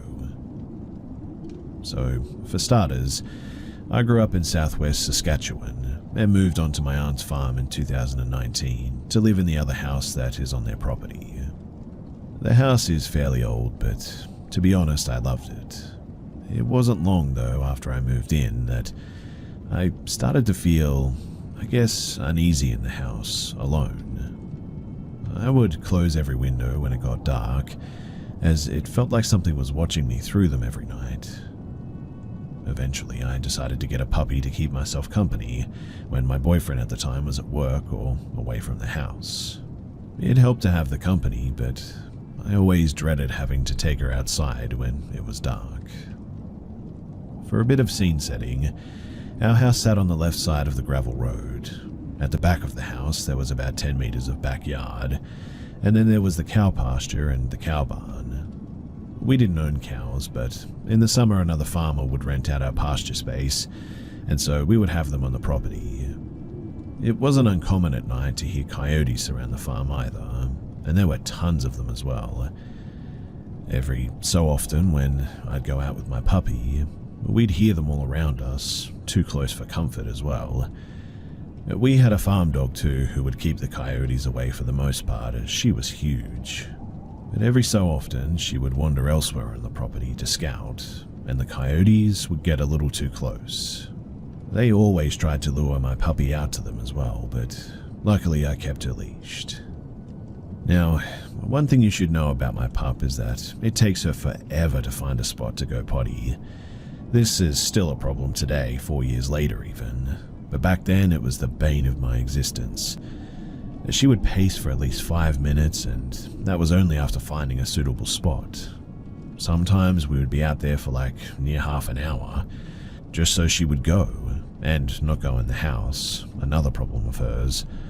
Huskies, am I right? Anyway, on this particular night, it was raining pretty heavily. I was not happy to be out there, and she had decided that she wasn't going to go until she found her perfect spot. We had already been out there for 15 minutes, and at this point, she was also getting frustrated with the rain and wanted to go inside.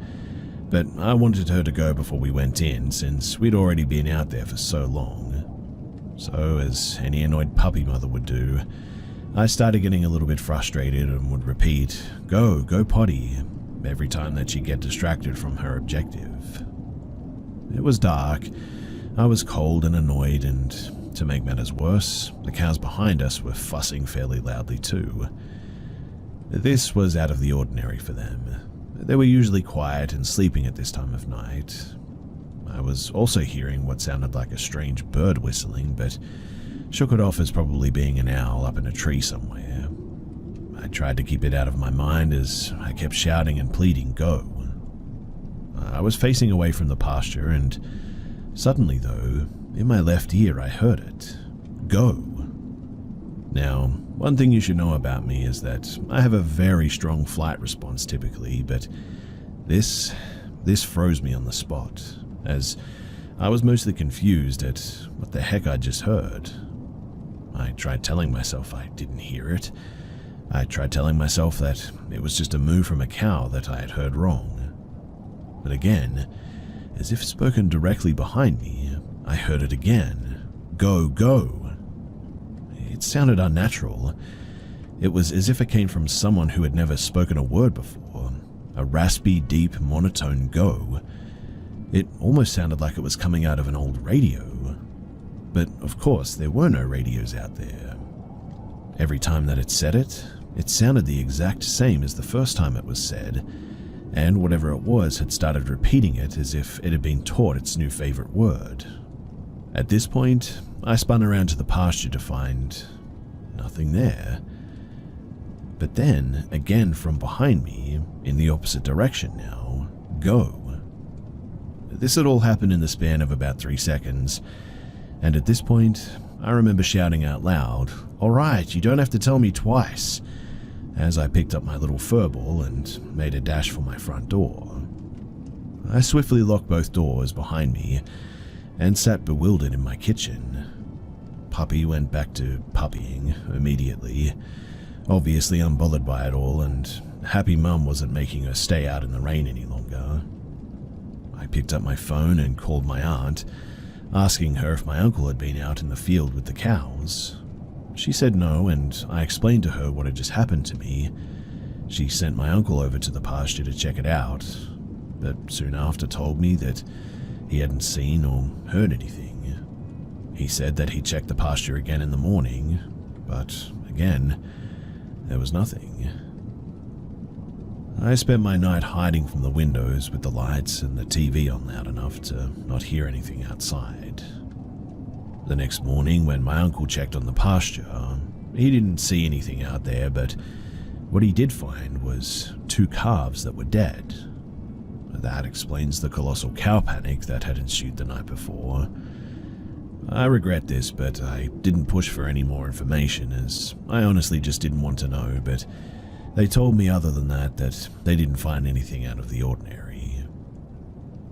A few months after that, and I started going to therapy for the paranoia that this had caused me. I started feeling like people were watching me, out to get me. Another few months after that, I moved out of the province for good, and finally felt safe.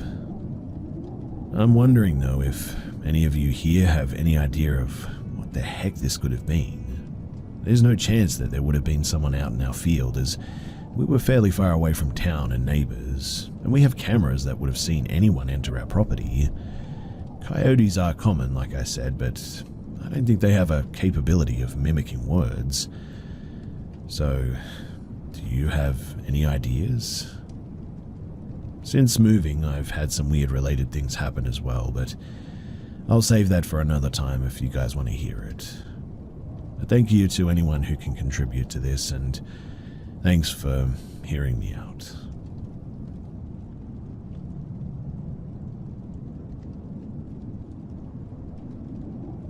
To give some context, I used to be a 911 dispatcher for a small city. We dispatched all law, fire, EMS for the entire county, and within this county were multiple law agencies. I had been there for about 3 months or so when I met him. His name was Jake. Jake had recently transferred from a big department in California and landed himself randomly at our department. It didn't make much sense as to why he left California in the first place, but he always insisted that it was just time for him to move out to a smaller, less dangerous department. Him and I quickly became close and would chat almost every day after I got off shift. Within a few months, it became apparent that we liked each other, and our flirting progressed into something more serious. Fast forward a few months later, and it turns out that he was doing some inappropriate things to photos or videos of me whilst he was actively on duty.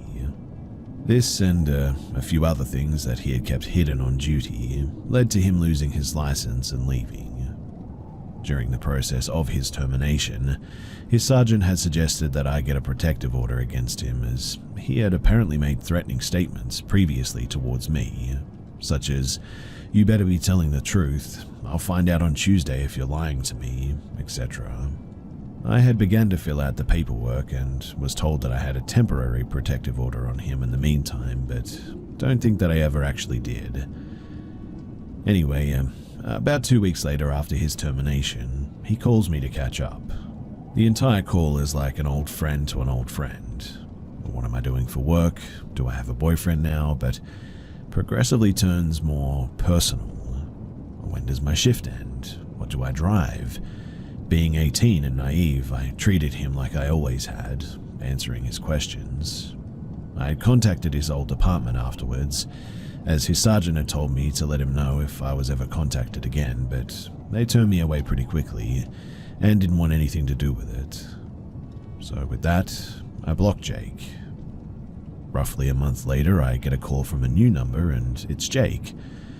Once again, he wants to meet up and catch up, but this time he so casually goes on to tell me about this new house that he's wanting to buy in my neighborhood, knowing that it's my neighborhood.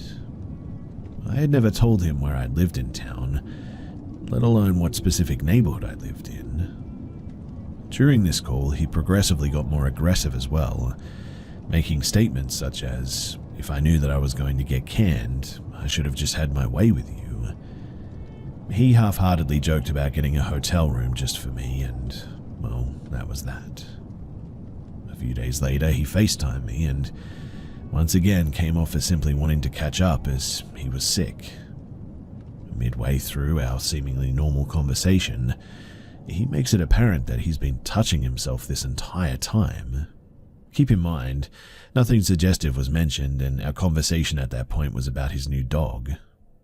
He's blocked once again, but has tried to follow my social media, and now I've started to see him in my area too. Last I knew, he lived nearly 30 to 45 minutes in the opposite direction from me. So, my question for all of you guys is, am I just reading into this, or should I genuinely consider this stalking and If so, what should I do?